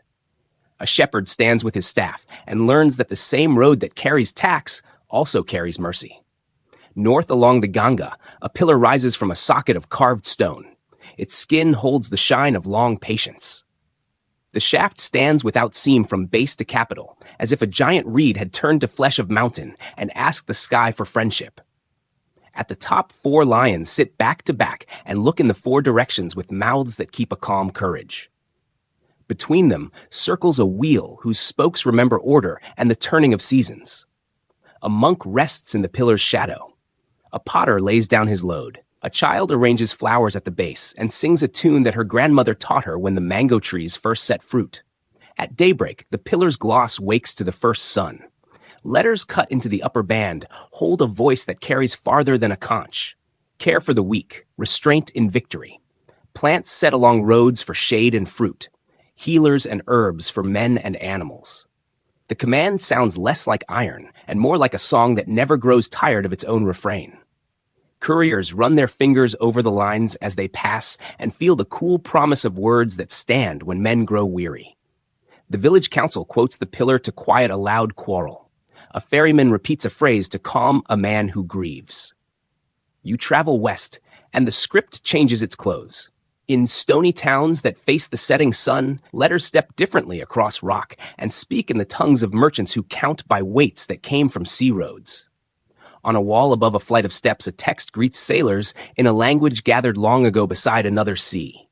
The same heart beats beneath the new sounds. Peace offered beyond borders. Kindness to envoys. Equal regard for the worship of many paths. A trader from far islands reads slowly and realizes that the road he trusts here will be honored when he returns with amphorae and stories of distant rains. Carvers lean over fresh stone and keep a rhythm that outlasts the day. Tap and breathe, and brush and test. The marks grow deep enough to hold shadow at noon. A wagon team creaks to a halt, and the driver listens as a clerk reads the new lines aloud. The driver nods when he hears the part about rest houses that keep water ready for men and oxen. He closes his eyes when he hears that the crown allows time off the levee when floods take the first planting. He opens them and laughs softly when the clerk reaches the line about the dignity of honest speech. The road has found a voice that speaks to the body and the conscience at the same time. A fact holds the center like a pillar that does not tilt. The ruler orders edicts to be cut on rocks and pillars across the land. From the hills of the northwest to the river plains and the coastal roads, the same intentions appear with the same steadiness. Officers receive new titles and new routes. They ride with tablets that remind them to listen, to review punishments, to reduce harshness when it serves the greater quiet, to carry remedies for animals as well as men. They stop at shrines not to favor one altar, but to ask each keeper to keep his gate open to strangers and to the poor who walk without escort. You pass a grove where parrots flash like living leaves and find a freshly raised pillar whose base is a ring of lotuses turned to stone. On the plinth lies an offering of rice and flowers. A goldsmith bows and touches his brow to the stone. He promised restraint during the next festival, fewer goats under the knife, more lamps on the water. His oath feels easy under the pillar's gaze. A group of children chant the letters and clap when a syllable falls into place. A widow lingers with a cup of water for anyone who arrives thirsty. The pillar does not look at her and still keeps her company. Certain lines bring the state's hand into the household. Magistrates must consider petitions on days set aside for that purpose. Appeals may be heard after the sentence is passed, if new light appears.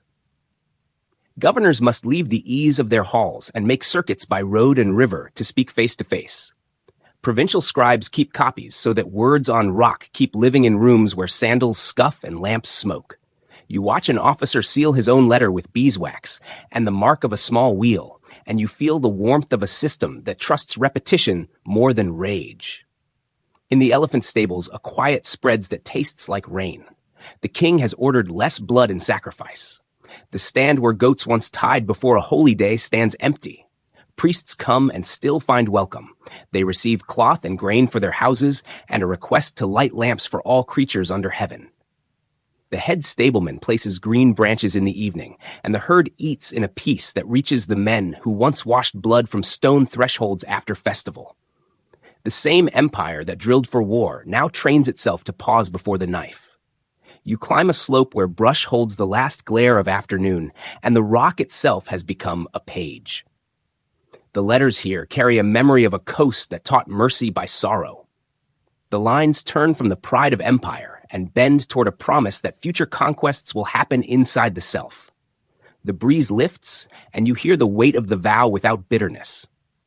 Power has learned to speak softly and still be heard. The camp below looks smaller from this height. A road glints between trees, and you think of all the mouths that have drunk from its wells since the first edict ordered water for strangers. Not every line keeps the same clarity for all time. A verb at the edge of a curve asks the reader to choose between two shades of meaning. A number hints at men sent with a mission, and the exact count hides in a crack that widened in a season of sudden heat. The destination of one embassy sits in letters that once shone like fish in a clear pool and now hide in the moss that loves shadow. Scholars rub, compare, and write with goodwill. You listen to their patient work and accept that stone keeps mysteries the way forests keep birds heard more than seen. South of the capital, a pillar stands in a park where deer step lightly and cranes lift from shallow water. The polish holds the day like a mirror that remembers rain. The capital's seal appears in a wheel that will one day travel farther than the pillar and stand for a land that outlasts any single house. Children run their hands along the shaft and laugh when their palms slide without catching. A woman lights a butter flame and leaves it at a niche where the stone holds a scent of smoke, soft as sleep. A guard touches his forehead to the base before he changes watch. The pillar keeps its silence and speaks to everyone. You return to the crossroads where the first rock shone and find a crowd that learns without ceremony. A farmer repeats the line about kindness to elders and then carries water to a stranger whose cart has lost a pin. A guild elder quotes the passage on honest weights while he checks the pans with a private smile. A young officer reads the part about judges and straightens his own habits in the small places where habits bend. The edict completes itself in the living, which is the only completion that lasts. Night comes down with the even pace of a man who knows his way. Fireflies rise from grass like bright seeds. The pillar takes the moonlight and becomes a pale tree that remembers daylight. You sit with your back against the base and feel the cool pass through your shoulders and into your breath. Somewhere a conch calls the last watch. Somewhere a clerk smooths a leaf and ties it to a bundle where laws sleep safely. The empire rests in timber and road and grain, yet tonight you feel it resting also in stone that teaches, stone that forgives, stone that keeps speaking when the camp grows quiet. Morning lifts like silk from the fields, and you step onto a village path that keeps the memory of many bare feet. Smoke rises from cook fires and tastes of millet and a little ghee. A bell in the cowshed calls a slow hour. Children recite letters under a banyan, and a teacher draws curves in dust with a reed. A pot of water waits on a low platform, shaded by mango leaves tied to a handle, and the first passerby smiles at its clean mouth and drinks without fear. You feel how a ruler's resolve has entered small habits and turned them into a kind of daily hymn. The edicts have traveled ahead of you. They arrive as stone and as voice. A magistrate reads them in the courtyard, and the old and the young listen with the same stillness. Be kind to living beings. Honor parents and teachers. Speak gently to one another. Set water out for strangers. Hold the market to honest waits. The words do not feel distant. They fit inside acts that villages already love. An inspector points to the well and praises the railing that keeps children safe. A clerk notes the depth at the end of the dry month and records who kept watch during the night so that the rope would not fray. A boy runs to fetch a new bucket because the old one shows a split. The mother nods and the bucket is changed before the next hour. At the threshing yard, women beat grain with a rhythm that keeps breath and song together. A tax officer kneels beside a heap of husk and holds the measure that matches the king's own rule. He takes what is due and leaves what must remain for a household to eat. He writes a receipt that the farmer folds into a cloth tied to a beam where the family will see it each evening. There is talk of remissions after flood, of leniency when oxen fall ill during sowing, of a levy on ferry goods that pauses when a bridge goes out and men must wade. The talk carries respect because promises learn to keep time with the realities of fields and rain. A healer arrives at the rest house with a satchel that clicks with small glass and clay. She sets a kettle to boil and lays out leaves that smell of mint and bark that smells of rain. A man who strained his back on the road lies on a reed mat while she mixes powders with honey and speaks softly of sleep and patience. She keeps records on a palm leaf that lists travelers by name and trouble. Fever in the 3rd watch. Sore feet on the 7th mile. Cough that eases with steam. She sends a boy to the well with instructions to draw from the cool depth and to rinse the jar twice so sand will not rise with the water. The boy returns careful and serious. The care becomes a shared pride. Near the market, a pillar shines. Its lions look outward. Its wheel waits in stillness and reminds the eye that order moves even when a village rests.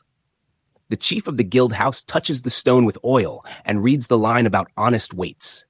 He hangs the standard pan on a peg and calls the crowd to see him test the tools of trade. The fishmonger smiles when his measures balance. The spice seller laughs when the pans close like eyelids that trust each other. A stranger with a small cart of pepper from the coast offers a pinch to the children, and they dance at the taste. The elders welcome him with a clay cup of water and a place under the awning before the sun climbs. An envoy passes through with a letter folded in a case of leather. He eats beneath the neem and asks whether the ferry has reopened after the flood.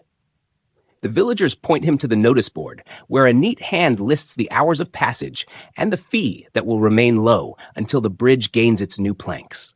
He nods because this is what he had hoped to hear. He leaves a token at the shrine that keeps a small flame. A woman brings out a dish of curds and a strip of palm sugar. He bows and rides on with a belly that feels seen. The empire moves on such small fulfillments and keeps learning to trust itself. A fact glows quietly behind these scenes. Pillar and rock carry the sovereign's commitment to animal hospitals and roadside shelters. In certain districts, men gather to chisel troughs so deer and oxen can drink in the heat. In others, a register lists trees planted for fruit along highways. Elephant crews deliver saplings, and the road station records who waters them on the 3rd evening after planting. The trace of war has shifted into a discipline that prefers nourishment to display. You walk beside an ox that chews calmly and see its ribs soften under a new layer of ease. The temple lane holds symbols that teach without voice. Strings of jasmine hang from doorways. Lamps are set in little niches and their smoke writes faint lines on brick. A girl lays marigold petals in a circle and places a smooth white stone in the center for a promise she will keep through the harvest. The priest pours a thin stream of water over a black stone and murmurs verses that ask for a gentle season. The state does not bend his mouth. It offers cloth and grain so the shrine can feed travelers who sleep under its eaves and asks that the gate remain open to every path that seeks quiet. The priest answers by placing a pot of water at the entrance and a plate of rice for anyone who needs it.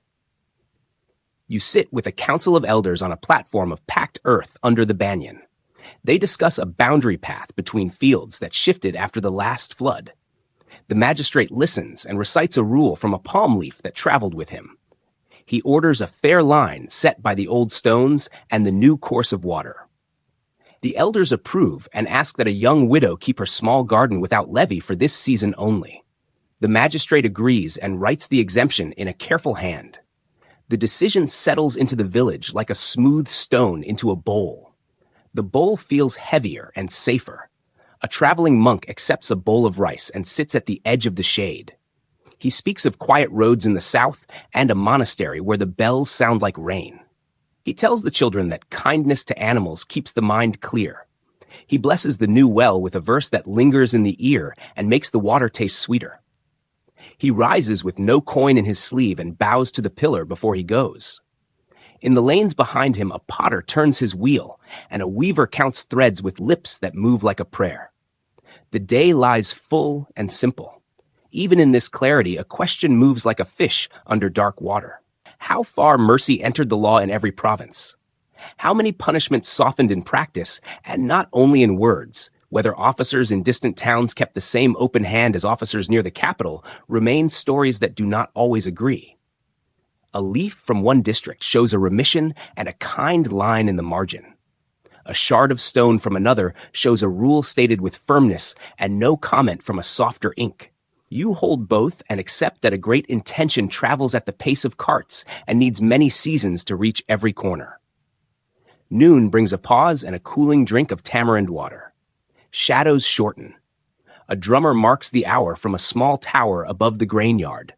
A mother tells a child to sleep a little, and the child lies on a mat in the shade where the breeze from the well feels like a blessing. Men repair a plowshare with careful hammering that fits iron to wood. A clerk checks the ferry receipts and locks them in a box that smells of cedar.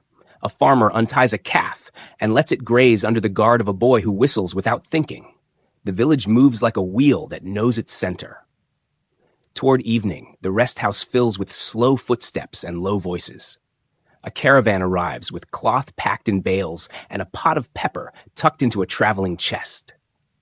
The keeper of the house sets out jars of water and a bowl of salt and a basket of green leaves for the draft animals. He points to the pillar and the new lines carved since the last visit, a passage about gentle speech in times of quarrel, and about petitions that must be heard even when officials grow tired. The caravan master touches the stone and closes his eyes for a breath. He sleeps without fear, and keeps his pouch close only from habit. Night draws a shawl over the fields. Fireflies loosen themselves from grass. The cows return with hooves that sound like a soft drum. A girl lights a lamp and carries it around the courtyard so its flame can see each corner.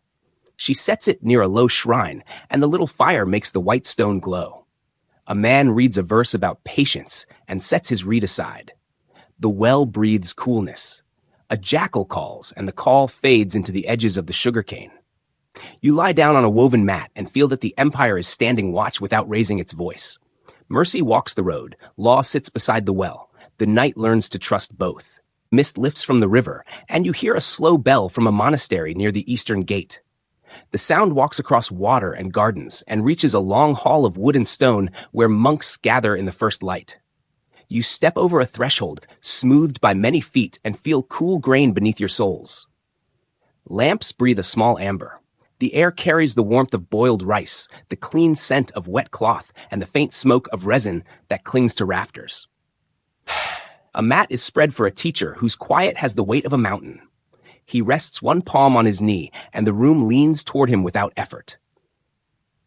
The king arrives without parade. His sandals leave a soft print in the dust that has been sprinkled to settle the floor. He bows, not as a ruler bending to ritual, but as a man who has found a larger shelter. The teacher lifts his gaze, and the room seems to exhale. He is known for the steadiness of his mind and for a clarity that cuts like cool water. You sit near a pillar and feel how attention itself becomes a kind of music. This morning begins the great cleansing of the community, a gathering that will set the river of teaching back into its true channel after years of silt and wandering streams. Scribes take their places with palm leaves rubbed smooth. Elders seat themselves by seniority. Young monks kneel in rows that look like planted fields. The teacher recites the rule that binds robe and bowl and speech. Voices answer in low unison, a sound as level as the line of a calm horizon. The king listens for an hour and then another. Names are read. Claims are weighed. Men who came for lodging and food without love for the path are asked to leave their borrowed robes and return to the roads where their hearts already walk. Those who remain feel lighter, as if dust has been washed from their eyes. A fact marks the day like a leaf pressed into a book.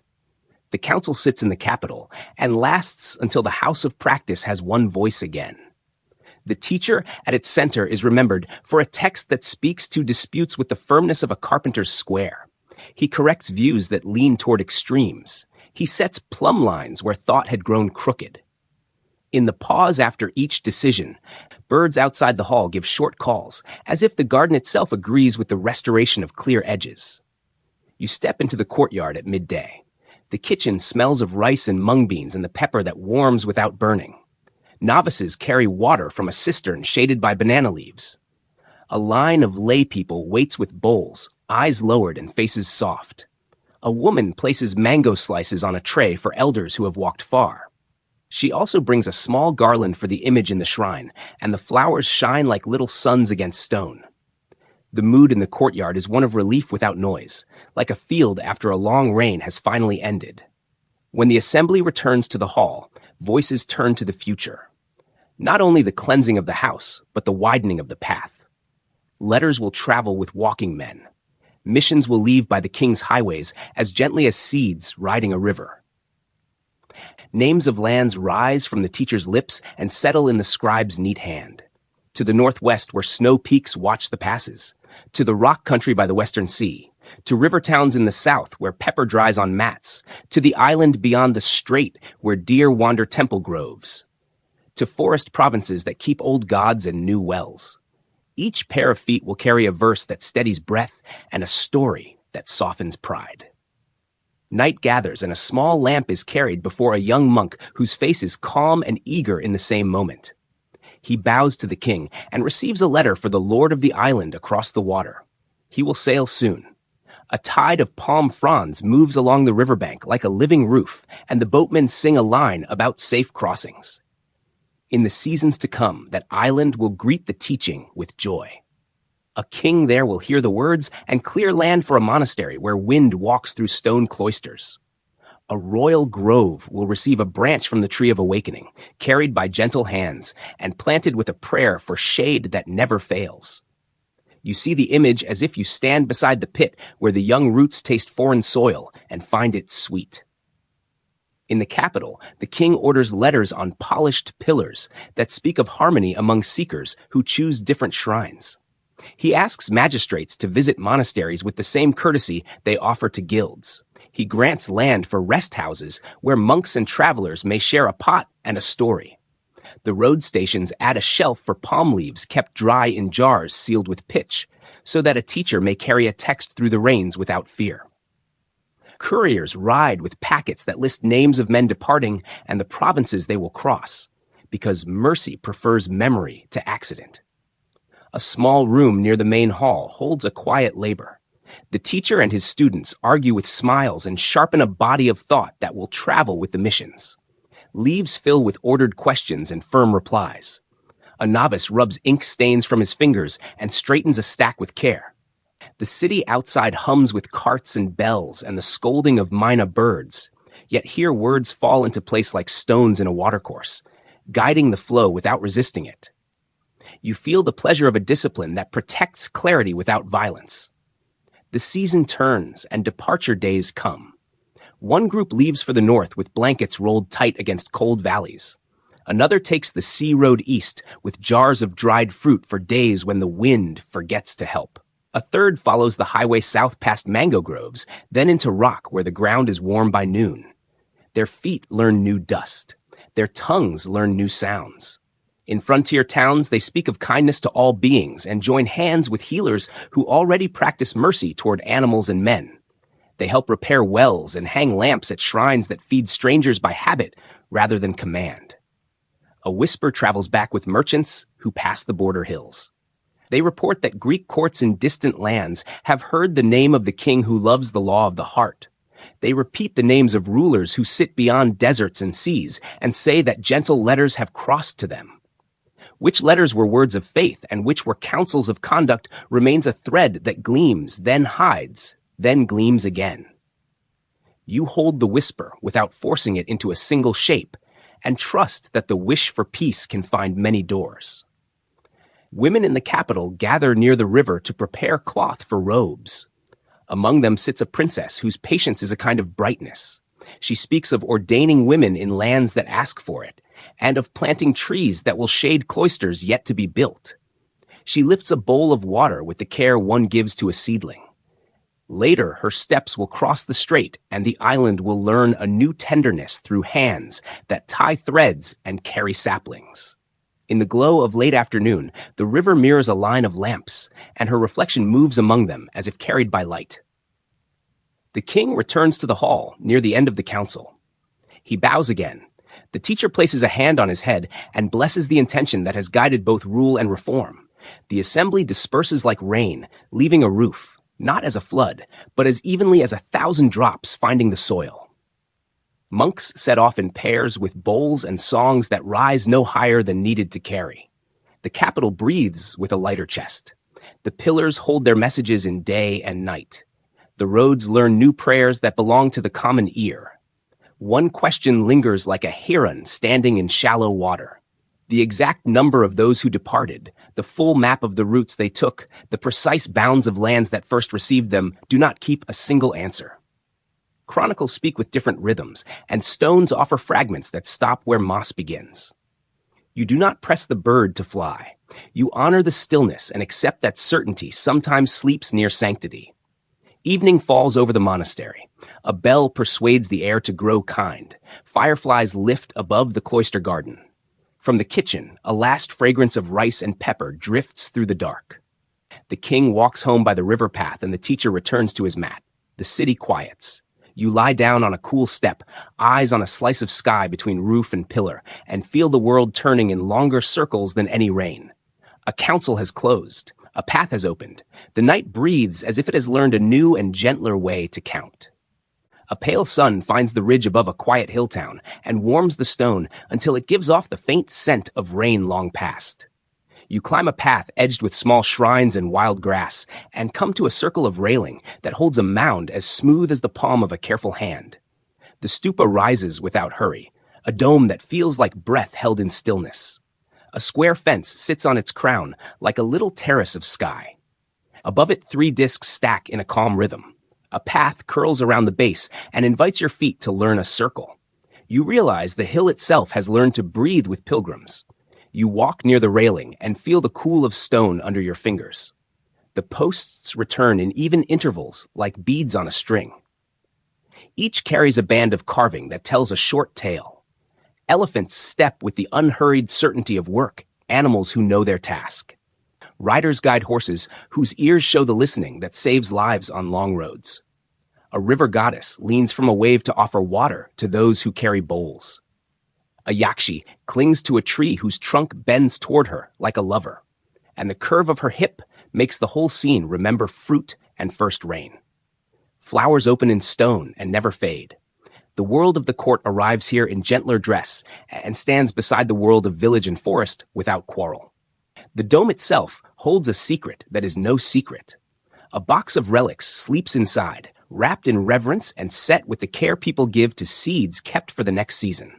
Some say the king, who turned from conquest to kindness, ordered the caskets to be brought from older sites so this hill could keep a share of the body that steadied the world.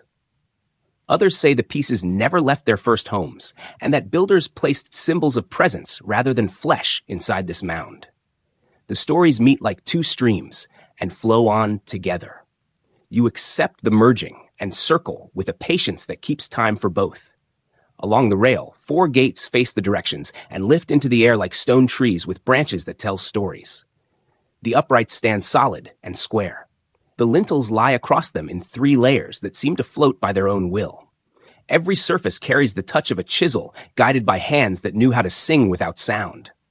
Caravans wind through forests and arrive at cities with moats and palisades. Royal parasols rise over elephants that move with songs from their riders.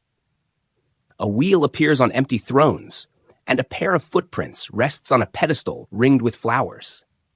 The presence is felt without a figure. The mind fills the space with a gentleness that needs no face. You pass beneath a gate and look up. Lions sit on a basai with calm mouths and eyes that do not need to show teeth to carry strength. Bulls hold the weight with that grounded dignity that farmers trust more than drums. A chakra turns between animals as if the stone had learned how to move. The same wheel appears on a polished capital far to the north, where deer still step lightly. That capital lifts from a single shaft, whose skin shines like a river smoothed by years of light. 4 lions there look out to the directions as if guarding all mornings at once. Your breath slows when you think of how the sky has watched those lions since the king raised them. You can feel the court's voice learning to speak in images a village can understand. You begin the ritual that this place prefers. Right shoulder to the shrine, bare feet to the earth. Steps even and small. Sand grains press your soles and carry the chill left from night. A bell sounds far away, and a bird returns the note from a mango branch. You pass garlands left by hands that wanted to leave fragrance behind. You pass tiny oil lamps whose blackened lips remember wind. You pass a monk with a bowl that holds nothing and everything at once. The circle takes the sharpness from your thoughts as water takes heat from a vessel. The stupa keeps its silence and teaches you to join it. A carver sits on a low stool near the outer path. He sharpens a chisel against a stone with strokes that give a quiet beat to the morning. He works new pieces for a stretch of rail that weather loosened. His apprentice brushes dust with a tuft of peacock feather. The master draws a lotus and sets his tool to the line, and the stone accepts the suggestion and becomes flour. The quarry lies several days away along a road with milestones and shade. Ox carts bring blocks wrapped in wet cloth and sand. The polish that made pillars shine came from patience in sand and water and hands that did not tire before the stone found its mirror.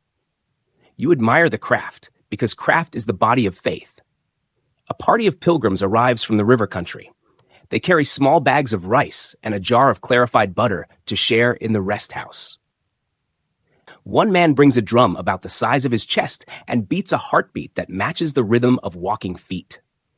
A woman pours water from a copper loda as an offering and whispers a name that the hill will keep. A child counts his steps until the number becomes a song. A girl carries a string of marigold and places it at the foot of the gate where the yakshi embraces the tree. She smiles without explanation, and the air brightens as if the stone itself had drawn a breath. A fact anchors your morning. The king who filled the land with pillars and stone letters sent resources and men to raise and renew such mounds. The hill here grew famous not only for its calm geometry, but for the railings and gateways that gather the empire's symbols into a single embrace. Later generations enlarged the dome and added carvings that dream in loops of vine and animal and city. The site became a place where the first restraint of image matured into a language that could carry story across miles without losing its stillness.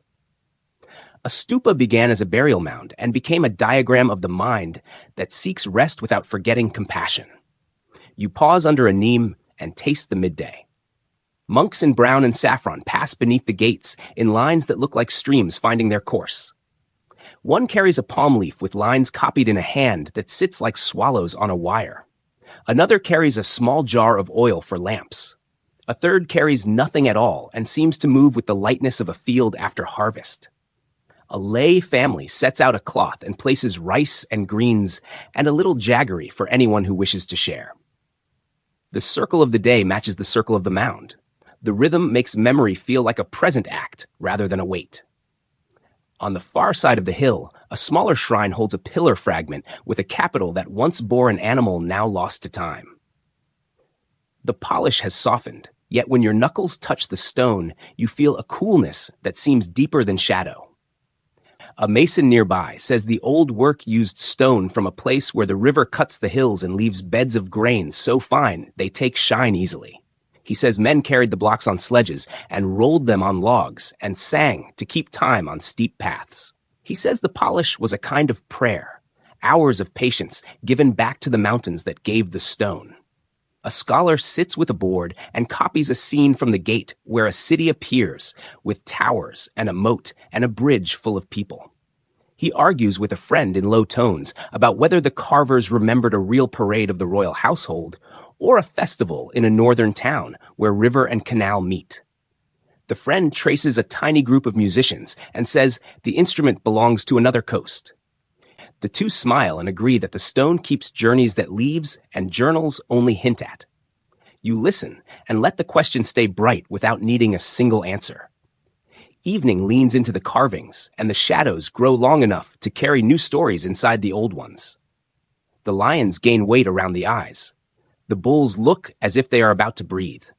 The yakshi stands in a glow that makes the leaves above her head look freshly watered. Lamps are lit along the railing, and a fine line of smoke pulls straight up into still air.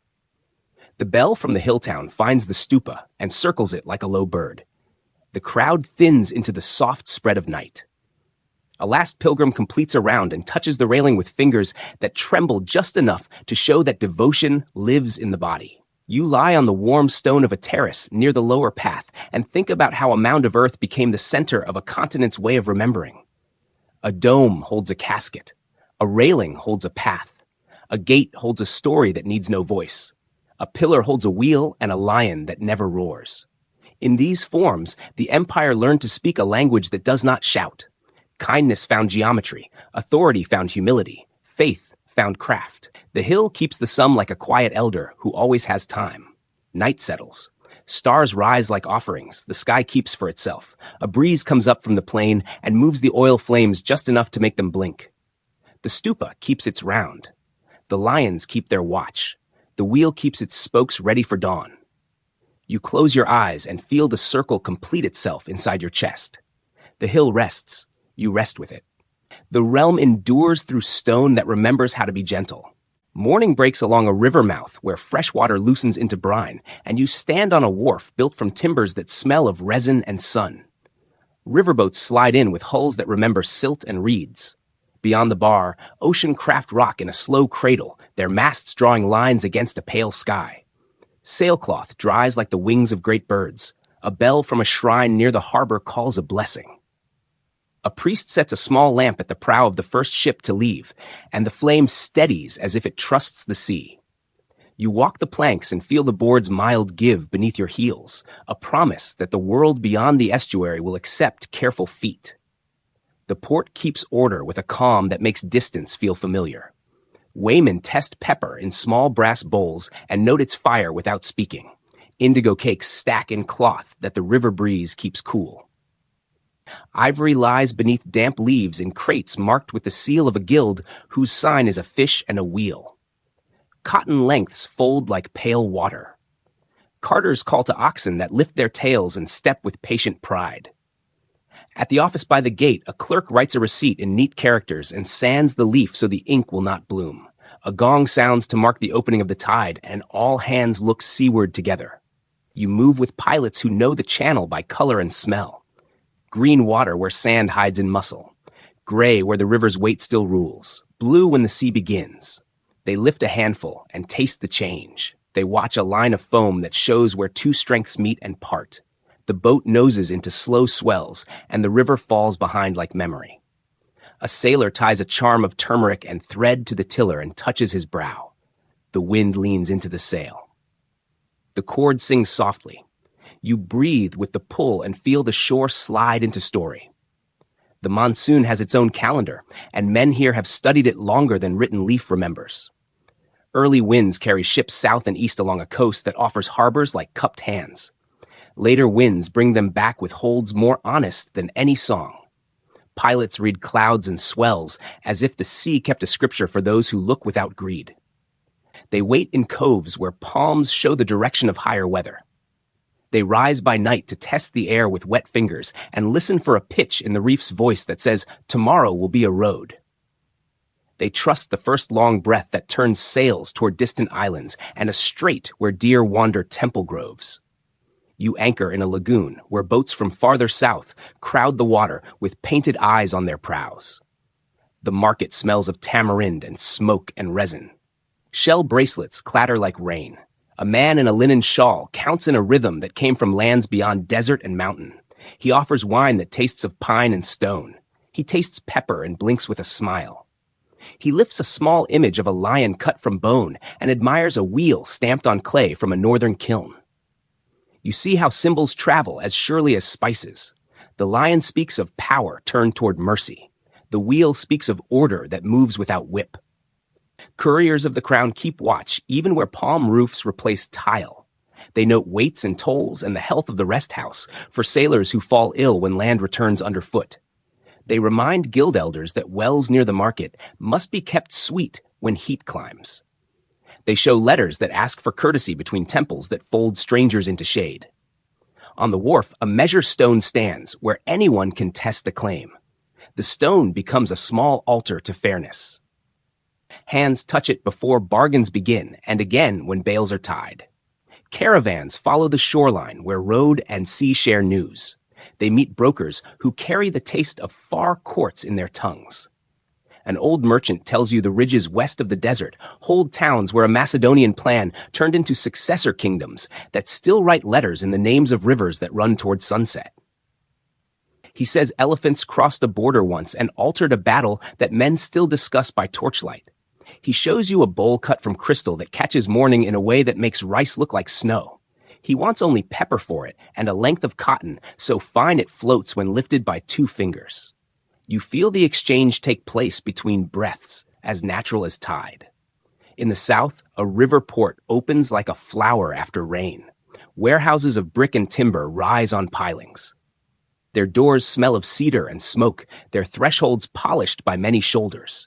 Boatmen speak of pearl banks and of nights when lamps float across black water like little moons.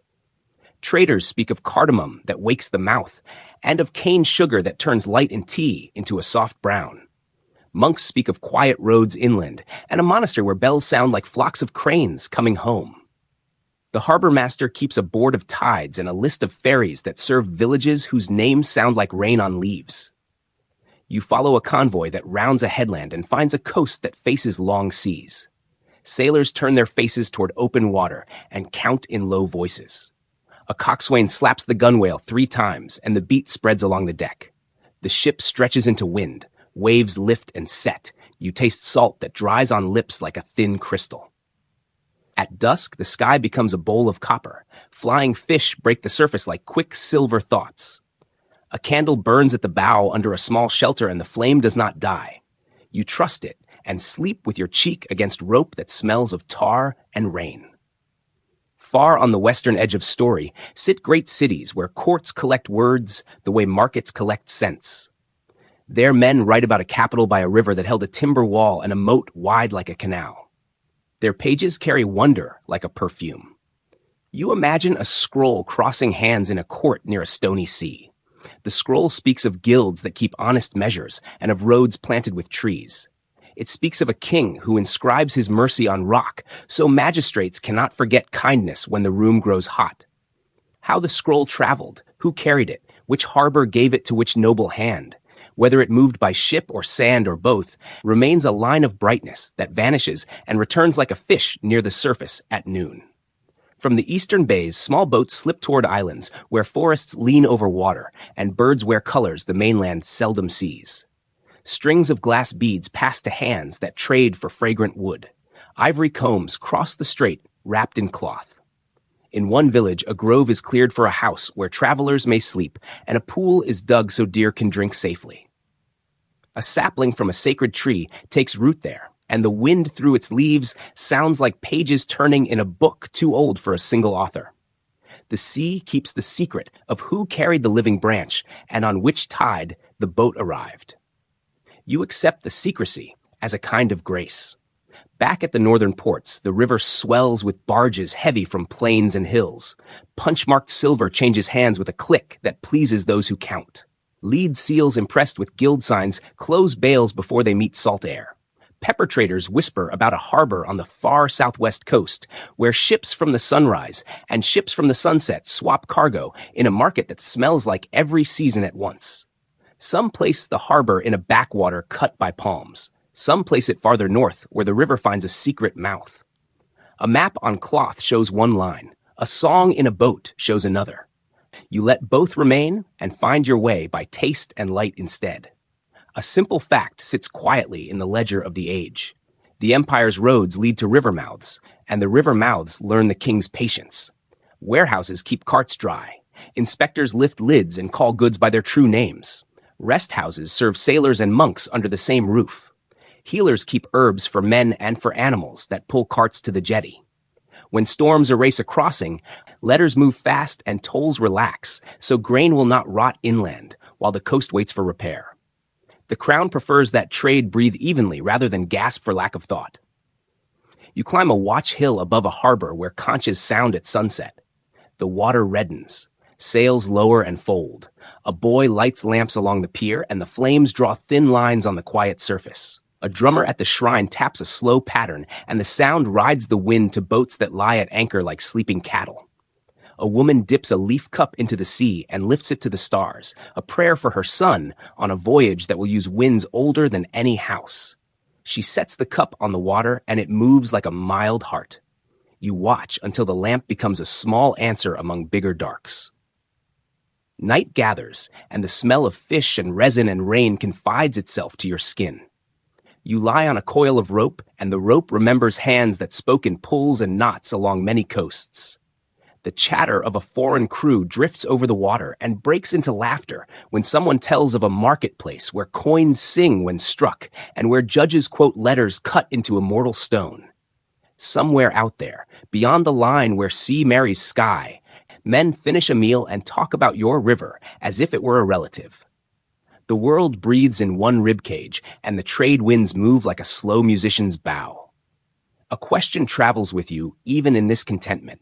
Which harbors flourished first under the new mercy? Which learned their true greatness later when other courts rose and fell?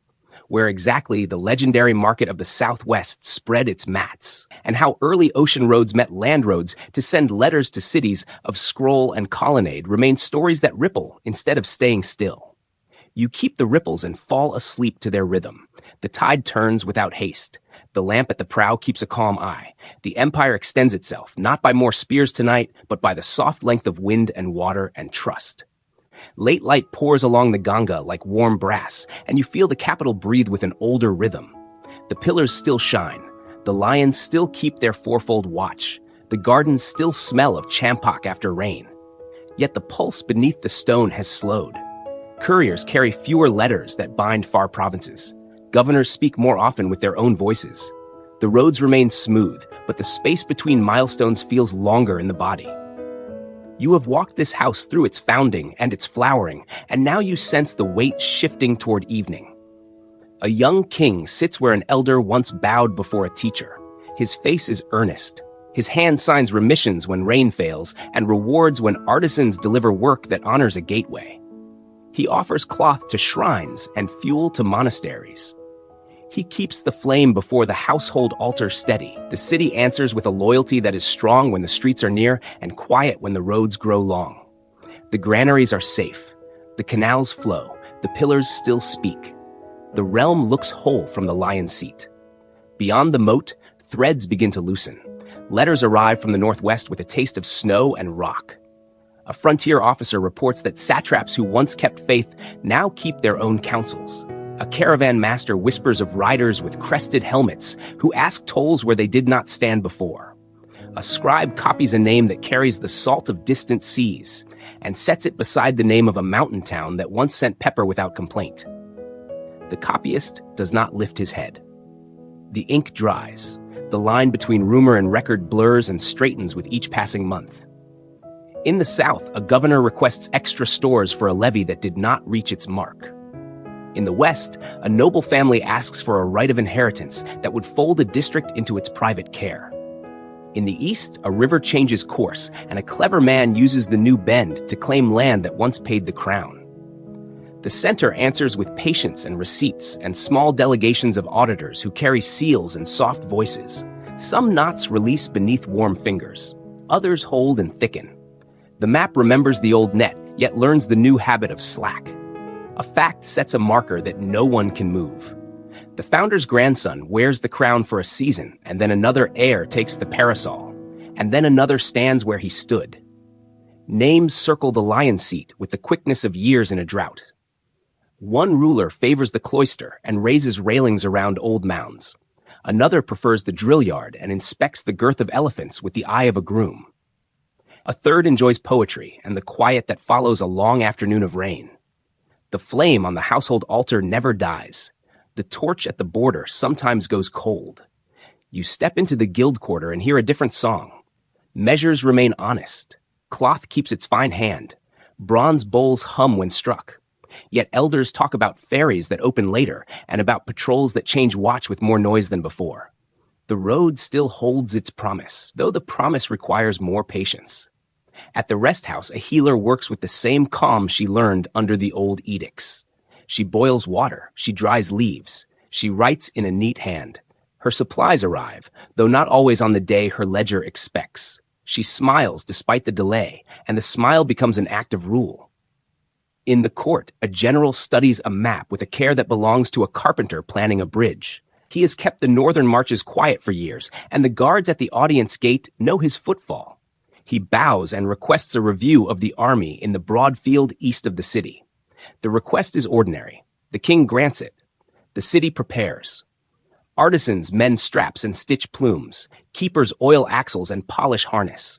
Elephant crews trim nails and wash hides until they shine like slate after rain.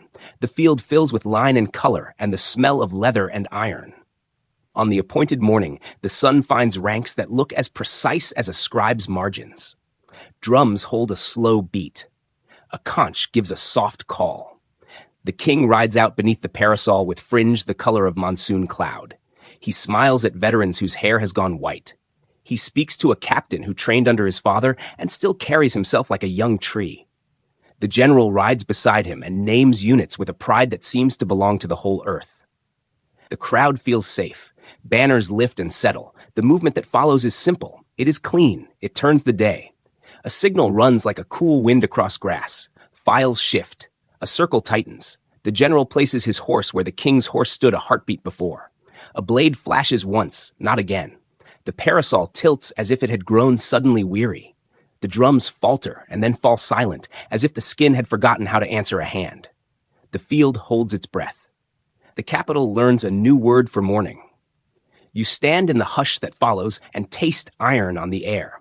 The general announces a change that the city did not ask for. He claims duty. He claims necessity. He claims the safety of borders and the repair of roads and the purity of rights that will honor fire and law. His words fall into rooms that still hold the scent of sandalwood. Some men bow with care. Others count their children and decide to wait. The pillars remain where they are. The lions look to the four directions with mouths that do not change. A procession moves toward the palace gate. The new court walks beneath banners that feel heavier than before. A drum finds its rhythm again. In the treasury, a clerk lifts a lid and checks that the seals remain whole. In the elephant yard, a cow shakes her head, and a mahout whispers a tune until she settles. In the monastery near the eastern gate, a bell sounds for the noon meal. The bowl remains a bowl. The road remains a road. The season turns toward a future that carries the old within it like a seed inside dry husk. The provinces watch and decide. Some accept new commands and send tax on the accustomed day. Others hesitate and learn the flavor of independence. In the northwest, a frontier city closes its gate at dusk and opens it at dawn without asking permission from a voice that once carried across valleys. In the south, a river port keeps the king's measure stone in place, and judges waits by its line, as if loyalty could live in marble. The realm does not fall in a single night. It declines like a lamp that has burned through the best of its oil and still gives a usable light. Stories about causes collect like driftwood after flood. One story says generosity to temples and rest houses thinned the treasury past prudence. Another says the edges of the map leaned outward until patrols could not drink from wells on time. A third says proud houses in the heartland forgot the pleasure of service and preferred hunting songs to ledgers. A fourth says the change was born in a single man's ambition because power always finds a place to sleep inside a loyal tent. Each story holds part of the body of truth, and the body moves even when no one sees every limb at once. You visit the hill again, where the railings hold calm circles, and the gates carry images that teach by light and shade. New donors have added names to the stone. The old lions still sit with a patience that belongs to rain. Monks still step in pairs with bowls that ring softly when a seed drops in. Children still count their rounds with fingers that remember rice fields and riverbanks. The empire that raised these forms has changed its name. The forms do not wither. They continue like deep water under reed beds that yellow at the edge of the season. At the river, a ferryman sets his pole and pushes into current that remembers the first milepost and the first road inspector, and the first proclamation that asked for gentleness to living creatures. He keeps the boat straight in the channel between sandbars that move each year. The city lies behind him. The provinces stretch ahead. A wheel turns on a pillar where a guard touches his brow at sunset. A lion looks toward morning. You feel the dusk arrive without bitterness. A long house has closed its shutters. A neighbor has lit a lamp. Night gathers. Crickets write their thin music along the moat. The field where drums once held the army's breath lies dark and veined with the last glimmer of water in the ruts. In a small room near the palace, a clerk ties a bundle of leaves that record a remission granted after flood and sets it on a shelf that will survive this dynasty. In a village far from the capital, a widow draws water from a well whose railing still holds the temple thread and the pillar's shadow at noon. The empire passes from one hand to another. The law of kindness remains legible on stone and on habits that people carry forward without being asked. You lie down with the city's hush in your ears. You have walked seed time and harvest and now the slow afterlight. The lions keep their watch. The wheel keeps its spokes. The road holds its promise to the ordinary traveler. Morning will come to another house. The river will carry both names. You close your eyes and let the story settle like silt in clear water. A soft bed for roots yet to find their shape. Night spreads along the plain in long, gentle folds, and the noise of the day thins to a hush that feels like cool water on tired hands. Lamps breathe small halos along verandas, and a mild breeze moves the scent of jasmine across courtyards where doors are already half closed. The river lowers its voice and keeps only the easy talk of eddies against steps of stone. Far off, a watch drum counts a slow hour, then leaves the air to crickets that write their neat lines and lift them toward the moon. You wander a last time through quiet lanes where pillars remember sun and letters hold their peace. A gate stands open to a garden, and a path of crushed shell guides your feet past sleeping hibiscus and pools that keep the sky like polished bowls. A single flame attends a small shrine and gives the carved petals a tender shine. Beneath a banyan, a bench keeps the day's warmth, and you sit until your breath lengthens and your shoulders understand that they can rest. The world that carried weight in daylight now offers only what is soft. Beyond the walls, fields exhale their sweetness, and the wells give off a cool that rises in a steady thread. Cattle fold their legs and drift into the slow tide of animal sleep. A child turns once on a woven mat and settles with the certainty of a small hand finding familiar cloth. The road lies empty, yet it does not feel alone. Milestones hold their places like quiet elders. Shade trees lift their leaves and seem to listen to your slowing pulse. The realm withdraws without leaving. It lingers in courtyards and gateways, and the kind acts that learn to repeat themselves. You let your gaze follow the curve of a dome that knew many dawns and feel how the roundness steadies thought. You let your ear find the faint plash of water in a channel, the softest promise that tomorrow will return with the same patience. The names of kings drift away like boats pushed from a bank at evening, and the names of wells and gardens and resting places remain. Warmth gathers at your hands, quiet gathers at your brow, sleep moves near, content to arrive slowly, like mist that learns your breath before it wraps you. And now you may drift into dreams of history. End of script. Sweet dreams.